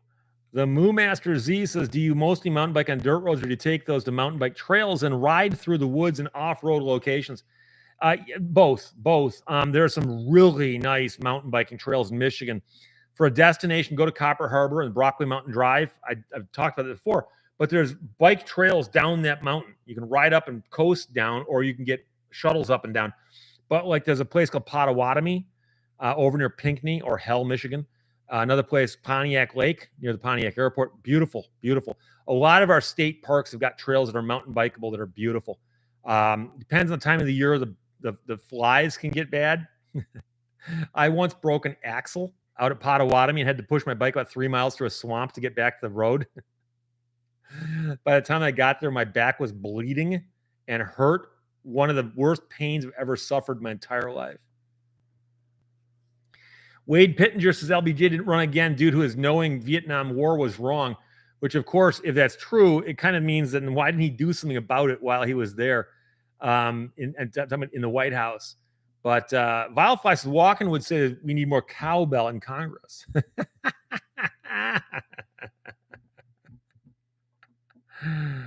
Oh, boy.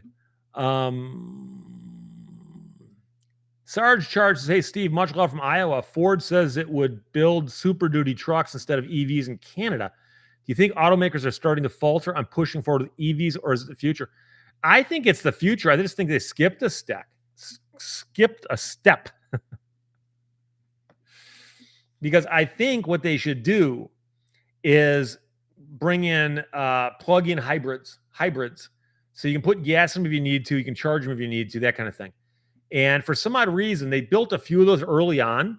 And then they said, okay, they're working. Let's go to all pure EVs. And it's like, I have range anxiety because occasionally I want to drive places.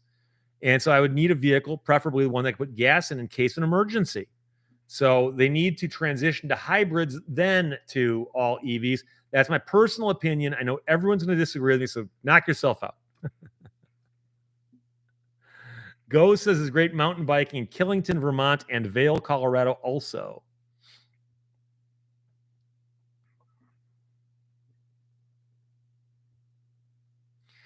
Lewis Browning points out snowmobiling in Gaylord, Michigan.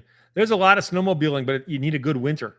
We've had a couple weak winters in the last couple of years where snowmobiling was not that good. I know a lot of people up in the UP who had a rough time this past winter because they tried to stay open for the snowmobile season, which kind of never really arrived.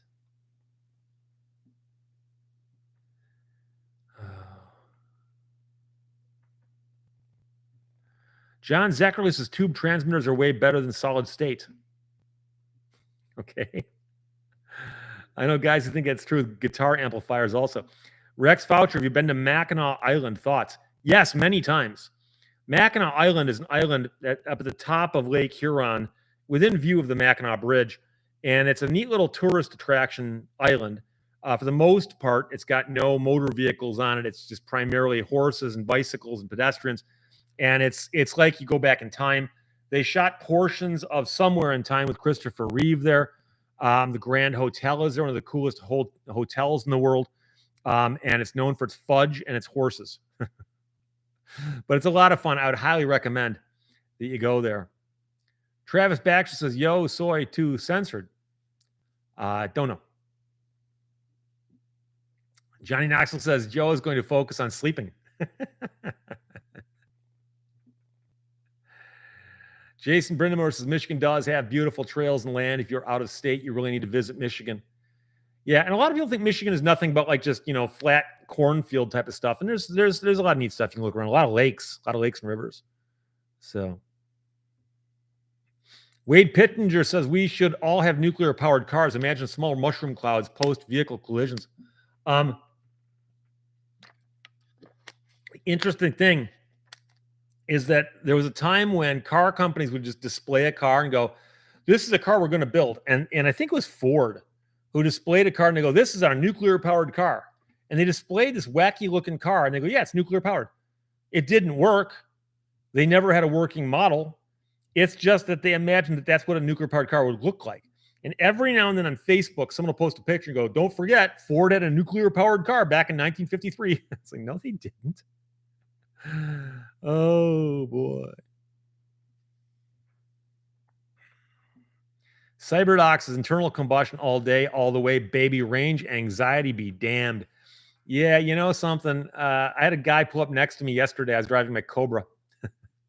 He was in a Tesla. And he goes, hey, I like your car. I go, thank you. And he goes, see, EVs and gasoline cars can get along. And I said, absolutely, you know.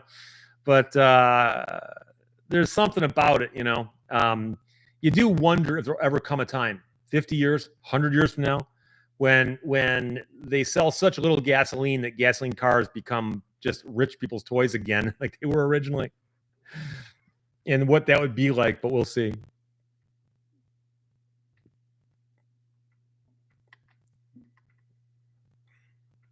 Scott Ross is breaking news, but related to U.S. politics. Gee, I wonder. L. Grant Nelson says, I've ridden in the heat in California on an air-cooled motorcycle and had no problem.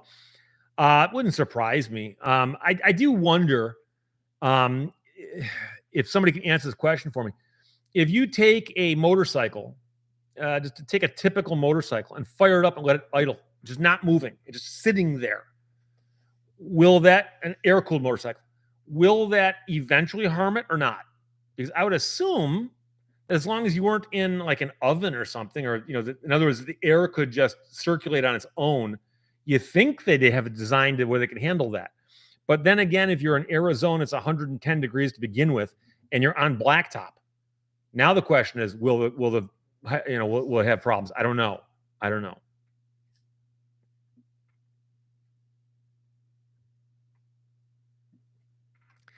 The U.S. Olympic and Paralympic Committee is suing Logan Paul and KSI's Prime Energy Drinks brand, accusing it of trademark infringement. I don't know enough about any of them to actually know what that's all about. I can tell you that the U.S. Olympic Committee does protect their marks very carefully. And during the Los Angeles Olympics, was it 84? The Los Angeles Olympics? There's a street in Los Angeles called Olympic Boulevard. And there was a business there called Olympic Transmission. And apparently they got a cease and desist letter from the Olympics going, you got to stop using that name because you're infringing on our trademark. And the interesting thing is that there's a federal statute on point that actually gives the word Olympic or Olympics better coverage than a typical trademark. And so it becomes this whole hassle about whether or not you want to put up a fight on something like that because you're on Olympic Boulevard and you're called Olympic Transmission. So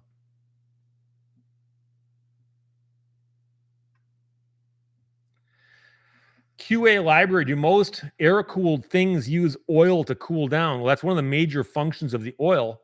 And I'm trying to think, for instance, if you got like the cylinder and it's got cooling fins on the outside, and I guess the piston's going up and down, and there would be oil in there sometimes.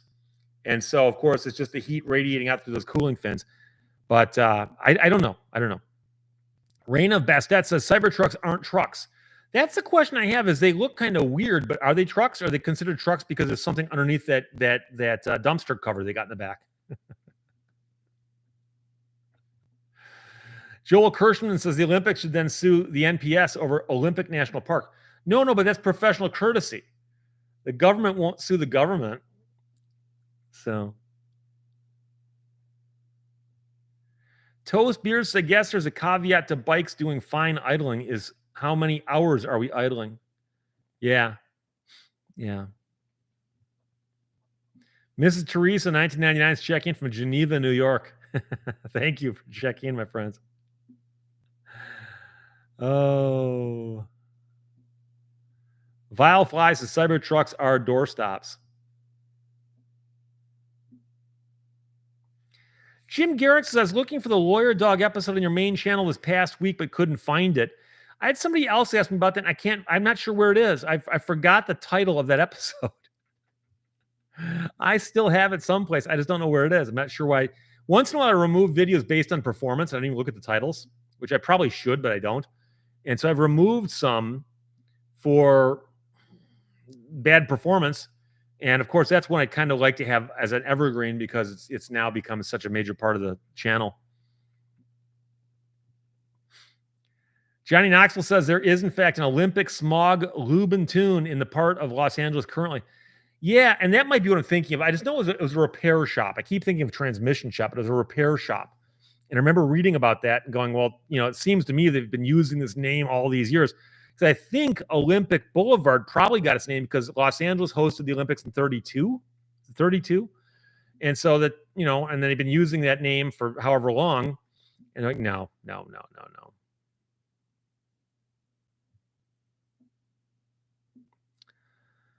Oh, boy. Toast Beers, what do you think about the eventuality that self-driving cars become more refined and safe and normal? I don't know. I understand they say it's coming. I understand. And by the way, they've gotten farther than I thought they would. AI's gotten farther than I thought they would. But then you still hear about crazy mistakes, And don't forget, there's that whole spate of self-driving cars that are running into emergency vehicles because apparently they had a hard time spotting that. So,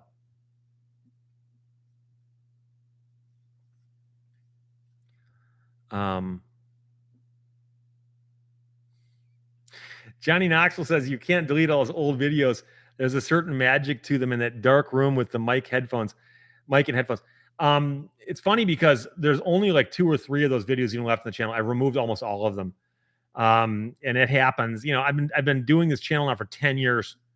And I look at videos I did 10 years ago. And I'm going, ooh, but I've got a couple that have huge numbers. I can't take them down because they just got huge numbers. They still do well. But I do know that some people jump around and go, wait a second. Over here, he's in this room, and there's a dog in the background. And over here, he's talking about this. And at the end, it says, remember these dogs. Like, what's going on there? And I've had some other people, actually ask me about it. They go, how long have you been doing this? It's like 10 years. So there you go. Jason Brindamore, are there any other car guys you'd like to meet? I'm not sure. Every now and then I watch VinWiki and they do these where they appraise car collectors' collections. And like I think it's Ralph Lauren. It's Ralph Lauren who's got the car collection with all the Ferraris and Lamborghinis and stuff. And you discover these well-known collectors out there, well-known collections out there, these amazing cars. You're like, whoa, it's a private car collection. But I'm not really sure. I've met a bunch of really cool people along the way. I met George Barris, guy who designed a bunch of cars you've seen on TV. I've met him. He's passed away now, but I met him. And I've met a lot of other people in the industry. But Ray Donovan, I think my toaster is spying on me.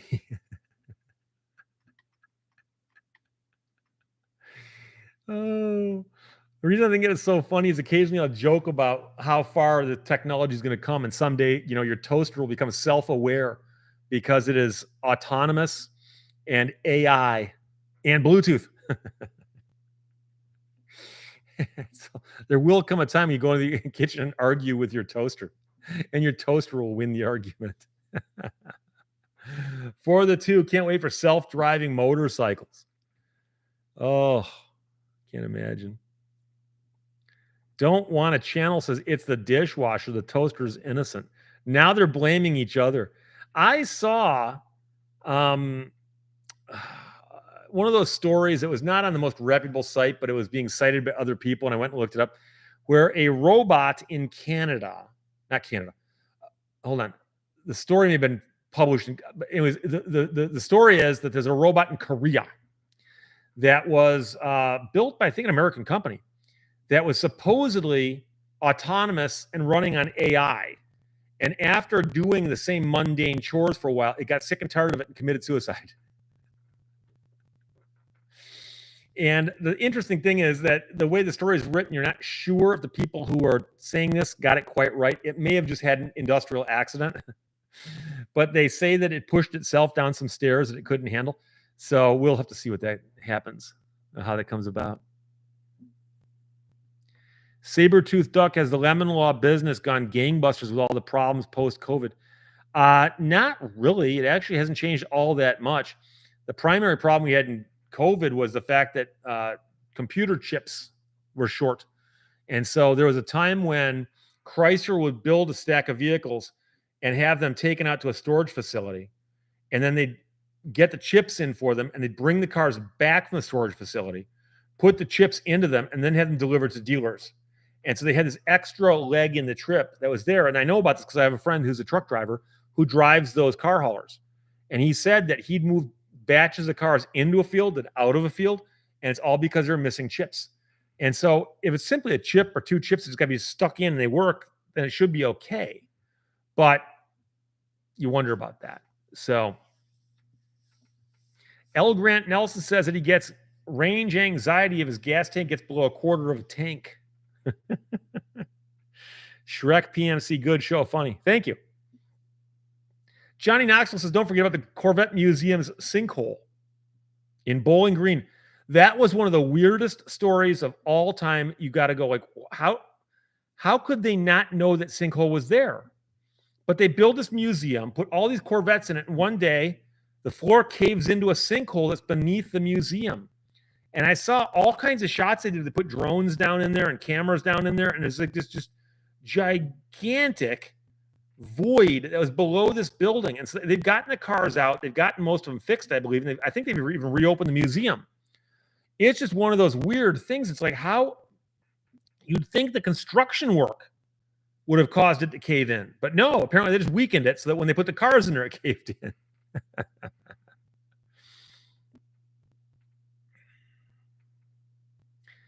Brian Von Steele says, hey, unfortunately, a horse is only 1 horsepower. I have a question, though. I thought that the way horsepower is measured was so odd that they weren't even sure if that was true. In other words, if you took an actual 1 horsepower unit as measured by SAE standards, is a horse 1 horsepower or 1.5 or 3.75? What is it? Is it exactly? It can't be exactly. Number one, because horses come in different sizes. I'm curious about that. I could Google it, but I'm doing a show right now. Go says Louis Rossman is a fantastic tech and cat channel. And he always strikes me as being an evil villain because he occasionally is sitting in his easy chair with his cat in his lap, just like, Dr. Evil. But I've been on his show one time. We talked about right to repair. Drew says, with the Gordie Howe Bridge connecting Windsor and Detroit, finishing up, do you have any thoughts on what they tried to pull to stop the bridge? Yes, I thought that was mind-blowing. So there's a bridge called the Ambassador Bridge, connects Detroit to Windsor over the Detroit River. And it's privately owned. And a guy owns it through a corporation of some sort, but it's privately owned. And the truck drivers have complained for years the bridge is old and outdated, needs to be updated and widened and smoothed out, and a bunch of other stuff. So the government said, let's put in a new bridge. We'll put a bridge in just south of it. No, I guess that wouldn't be south. Spin around the other way. Just west of it, I guess. And from Detroit to Windsor. And we can put in a modern bridge with modern plazas at both ends, blah, blah, blah, blah, blah. And the family and the guys, the people who owned the Ambassador Bridge, started filing lawsuits to stop this bridge from getting built. And they tied it up in court, and they actually managed to get a couple ballot issues about it. And it's like, just because you've got the monopoly on something doesn't mean that you can necessarily keep other people out of the field, especially when it's the government that wants to put in a bridge. And they couldn't come up with they can't say we're doing it to protect our interests. They'd make up all kinds of other stories about why they were trying to stop this bridge from coming in. And it's like, dude, you made your money for the last few years. Just understand you're done. You're done, okay? So L. Grant Nelson says, I've seen a Cybertruck in my neighborhood. Yeah, I saw one the other day. Like I said, I wasn't too impressed, but I've never really cared for it. Josh Holman says, Lewis has gotten rid of the easy chair. What's he sitting in now? I hope it's not a folding chair. You people will give him grief.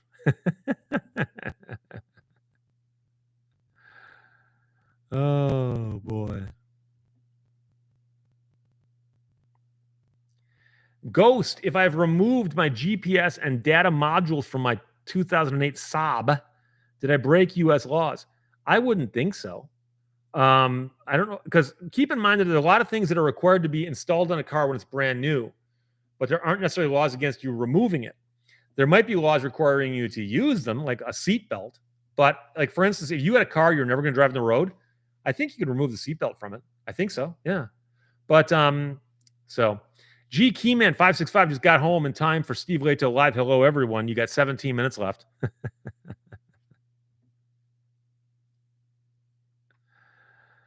Oh boy. Josh Holman says he's using a computer chair. Jay Paul says, well, all the traffic, the Ambassador Bridge won't lose money. Well, but they will certainly lose traffic. I'm sure they will. I'm interested more in the fact whether or not somewhere down the road they're going to run the Free Press Marathon over the new bridge, because the Ambassador Bridge has been a part of the Free Press Marathon for a long time. And I'm telling you right now, in all of foot racing in North America, it's hard to imagine a cooler scene because the gun goes off well before sunrise. And you're at the 3-mile mark when you get onto the Ambassador Bridge and you're running over the Ambassador Bridge. And it's a hill. It's an arch, it's a hill. And as you go up and over, you see the two flags, Canada and the US. And as you cross the center of that, you can turn to your left and watch the sunrise over the city of Detroit. And it is such a beautiful view. And now I'm never in contention, so I'm lollygagging. I'm just enjoying the sights and talking to people and taking pictures and stuff. But I'm telling you right now, I guarantee that even the guys and gals who lead the race have got to look at that and go, wow, what a great view. And then they keep running. So, oh boy. Earthbound Misfit says the audio has a popping sound. I apologize. Nothing I can do about that. I'm not hearing any popping at this end, so it's got to be happening someplace between here and where you are. Ryder Dopp says, hello from Germany. First time watching one of these live streams. Well, thank you for checking in, my friend. I appreciate that. I've read a lot of World War II history, so I've read a lot of stuff about Germany. So Johnny Quest says, useless trivia. Drag racer Don Garlitz held a Chrysler employee number until 2000 when Stellantis let him go at age 88. Did they say they let him go because of his age or because they're getting out of racing or something? So everyone else is saying no pops here. No pops here. But then Idris Taylor says, I have some popping. Oh, don't want a channel. So I lived in Mannheim for 3 years. It was great, 87 to 90. Right around the time that I was going to law school. And Mannheim, of course, is famous for its steamroller. Oh. Slow down says, I see Ford patented an after dark speed limiter. They indicated it might be used regardless of driver skill, law enforcement vehicle, or whatever. You know, I have mixed feelings. I also saw somebody said they patented a thing where you can stand up and drive. It's going to be a while before that's legal. But I'm worried about the speed limiters and the kill switches that people want to install in cars to allow law enforcement to like shut your car off.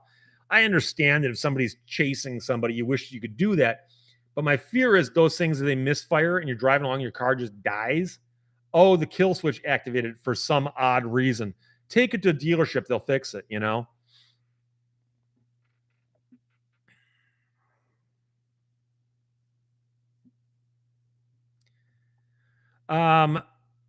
Now someone is telling us that the lawyer dog is episode 5.499, air date 9/17/2019, which puts you right smack dab pre-COVID. Can you be smack dab before something? And the question is it still on line content? Hang on, I can do this. I can search, I think. Of course, now my phone is acting slow. My phone's like, you've been ignoring me for the last hour. Let's type in 5.499. 99.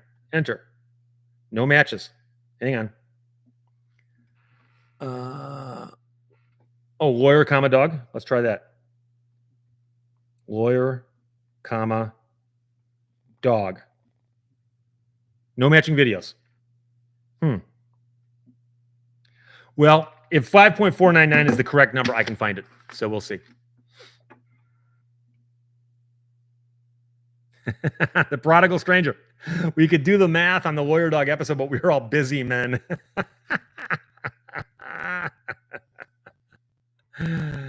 Oh, Johnny Z, love the live streaming channel. Got to run. Thank you for checking, my friend. Oh, none enters his lawyer dog not available online. I have a downloaded copy. Well, Okay, you should have said it to begin with. I will repost that on the Vault channel. So here's what I'm going to tell you I'm going to do right now. I will repost that on the Vault channel because I didn't take it down for any reason other than just was performing badly. I'll reload it on my Vault channel. So those of you who don't know, I've got another channel called Steve Lehto Vault, VAULT. At 4:00 this afternoon, I'm putting up a video that was shot of me speaking at a fundraiser to raise money to build a statue to Big Annie Clements. I'm explaining it in the video.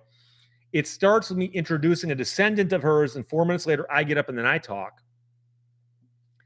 And so I'll put that video of me giving my talk up at 4:00 on the Vault channel. Sometime tomorrow, I'll put the Lawyer Dog video back up also on the Vault channel, which is where I put old videos. And there you go. So, two things. Go to the Vault channel today at 4:00. Watch the video where I'm talking about Big Annie. And then tomorrow, the Lawyer Dog video will be back up on the Vault channel. And by the way, I shouldn't have gone off that so quickly. Nope, or none entered. Who says that that's the number? Thank you very much for providing that information. I don't keep lists of my videos. It's a lot of stuff I don't do, which I probably should. And I've had several people ask me specifically, where's this video? Where's that video? And so thank you very much because I'd actually gone back and looked for it. Somebody else asked me for it recently. I was surprised I couldn't find it, and I thought because now my license plate on my Cobra says Lawyer Dog, LWYR Dog, Lawyer Dog. But so there you go. Ghost says Steve Lehto Vault ? Yes, that's the name of the channel. Steve Lehto Vault, VAULT. QA Library says, I find a Yahoo a better search engine at finding YouTube videos and even beats Google for finding YouTube videos. Yeah, but what I do when I'm looking for my own videos is I search my own videos. And so if I know the title of a video contains the word picture, I can go to my channel and search my videos, and it'll pop up for every single one that has the word picture in the title, and hit enter, and it'll find it for me. So Blue Freaker says, Steve, some people's audio popping problems could be coming from the Linux distributions using pipeware in their audio stack. Something about the reference configuration causing that happens to me. Or it could also be that CrowdStrike thing, right? No idea. J. Paul, did you ever go to a Blue Man Group concert, and do they still tour? I believe they still tour. I think they've got touring groups more than one. I've seen them, but not an entire show. But they're very, very funny. And the whole story is amazing about how they came about to do that. Prodigal Stranger, what happened to the video of you driving in the mountains, the one that was posted a day or two ago? I removed it. How much time have we got? Unfortunately, anytime I post a video of myself driving, I get all kinds of really, really weird feedback. So I removed it. I snapped. I'll replace it. I was originally going to put up the Big Annie statue video on Friday. I couldn't get it resolved in time due to the story I told earlier. And so I thought, well, I can quickly put this one up. I got to just slap it together. And I took it down. So sorry about that. Nakaran says, I'm on Windows. I'm getting the popping. And Stephen Lockey says it could be YouTube transmitting at a low bit rate. Deborah Florian calls it. She says, if in doubt, blame CrowdStrike. Josh Holman says, I remember the Blue Man Group from the Intel commercials. Yeah, I forgot they even did those, but yeah, you're right. And it's kind of funny. It's such a strange idea. But I remember reading an interview with a guy who auditioned for them and got into them and toured them for a while, just talking about what they were looking for, because the skill sets they needed to be in the Blue Man Group was like half dancing, but it's not singing, but you need some musical ability, like drum and stuff. And it's almost like physical comedy. So I don't know.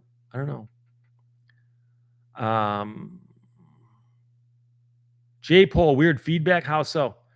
If I post a photo, if I post a video of myself driving a car, I get comments from people about what a bad driver I am, what an idiot I am. People accusing me of things like, I can't believe you're doing that while you're driving. And when I say I shot video coming down a hill in my car, there was someone in the car with me holding the camera. Okay. But and I just get tired of dealing with stuff like that. And I don't even want to, I have to admit, I'm actually saddened to say this. I shot footage the other day where I stumbled upon a baby deer. And I was walking along and I looked over and I saw a baby deer curled up on the ground, hunkered down, doing this. It's what they do. I had my phone in my hand. I hit record and I walked away. And I was going to post it either on my Vault channel or on my Facebook page. And my first thought was, if you post that, you're going to get 100 people going, leave the deer alone. Don't pick the deer up. You know you're not supposed to bother the deer. That deer is okay. Its mother's nearby. You scared its mom away. And it's like, I didn't get closer than 10 feet. The video is 9 seconds long. And now that I knew it was there, I stayed away from it. But I ask myself, as a cost benefit, the benefit is some people enjoy seeing it. The cost is, do I want to have people calling me names and stuff? And after a while, it's like, no, it's not worth it. So anyways, Blue Unicorn Hero says, my comments are not showing up from my other channel. I guess some mod hid me for some reason. Don't know. Stopped this co-prosecutor from stealing a public lake, cost him and his crew millions. Now he's going to kill me if I don't get help. They sent local cops in outlaw biker gang outfits to confront me. Says 68 shots.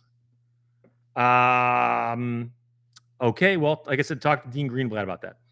Rad, why do you never put the sources of your articles in the description of your videos? What's strange is I very rarely get asked that. I say the source in the first sentence, and almost always the first sentence I'll say, I got the story from the Associated Press. Here's the title. And then when I end, I'll say, I got the article in the Associated Press. Here's the title. And I'll also give the author. And so if you wanted to look up a source of one of my articles, all you got to do is hear what I say and then Google it. You'll find it in 30 seconds. The reason I didn't for the longest time was my videos, if you look in the description box, has the URL to my homepage on it. And originally I was putting my videos to boost the traffic to my homepage. It's a habit I got into 10 years ago. And I just never changed that. But I had somebody send me, again, a really nasty email the other day about why I was hiding the information. Why do I hide the information? Well, I'm not hiding it. I'm not hiding it if I say it twice in the video, once the front and once the back, but I get asked that question so rarely that I don't think a lot of people are upset by it. So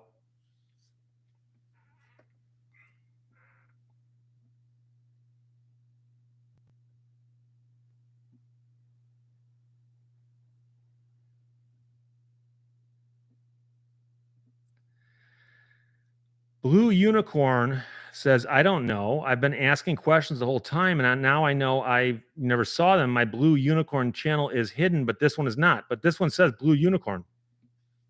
Or is this the one that you're saying is not hidden? Oh, Shannon P. People hearing without listening. Simon and Garfunkel. Oh, boy. Marion K. Cavusi says, please ignore the people who only complain. I try. On my main channel on YouTube, I've got 530-some thousand subscribers. And my videos routinely get hundreds of thousands of views. So if I get 1,000 complaints on a video, or 1,000 comments on a video, it's got 100,000 views. That means 1 out of 100 people are commenting. And so if 1 out of 100 of them complain, then you're talking about 1% of 1%. So I usually don't even see those. But for some odd reason, I've actually learned which topics happen that bring up the most common complaints. And so there's a couple of them that I've just stopped talking about, and it's not worth it. So for the two says Blue Unicorn versus Blue Unicorn was here. Okay. Oh, Masocchistio says, you mean to tell me I have to actually listen to the videos? Jason Brindamore, favorite Zeppelin song, When the Levee Breaks. Thank you for asking. Virtual Lab Rats, how about this? Is Steve's channel, and he does what he wants. No, there's a weird thing about people accusing you of doing something wrong. And it's one thing you say, hey, dude, I think you're ugly. I don't care. But when I get people, I don't want to give examples. But I'll get people who will tell me I'm doing something wrong, and then they'll tell me how they think I should do it, and what they're saying is completely wrong. I know it is, and people think that like I do something without even thinking about it. Like you should have done this, dude. I ruled that out 5 things ago. Okay, so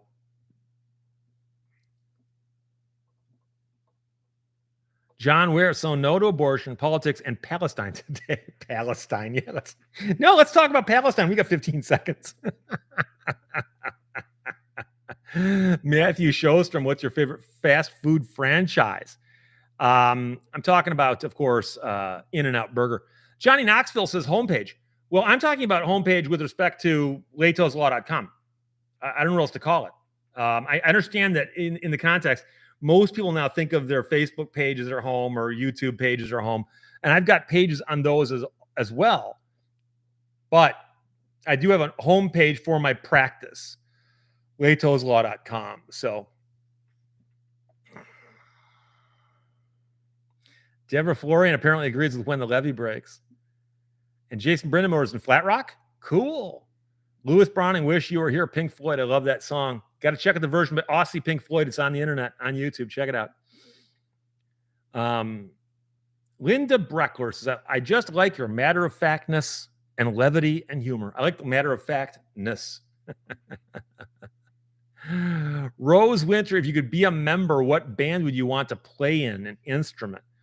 Probably I'd want to be the guitar player. I think the lead singer gets a lot of focus, but probably it's a lot of heavy lifting too, in terms of being the center of attention constantly. So, being Eddie Van Halen, and Van Halen would be cool, right? Because everyone knows whoever else is singing is irrelevant. But, Chain Weaver, thanks for the live entertainment, Steve. Keep up the good work. Cyberdoc, thanks, Steve Lehto and the Canadian Robot Lady, and everyone in chat. Have a great week. And we are now past 3 o'clock. I'm now going to go see if any of this is true, what they're saying about Joe Biden. I'm assuming it is, but we'll see. Meanwhile, don't forget, at 4 o'clock, in about 1 hour from now, my big Annie statue talk will be on Steve Lehto Vault channel. And then I'll post the Lawyer Dog video tomorrow in the afternoon or evening on the Vault channel as well. So if you're not following the Vault channel, please do so. It's got about 25 or 30,000 subs right now, but it's still kind of a secret. So I will talk to you again, certainly a week from today, roughly at the same time. Until then, behave yourself. Bye-bye.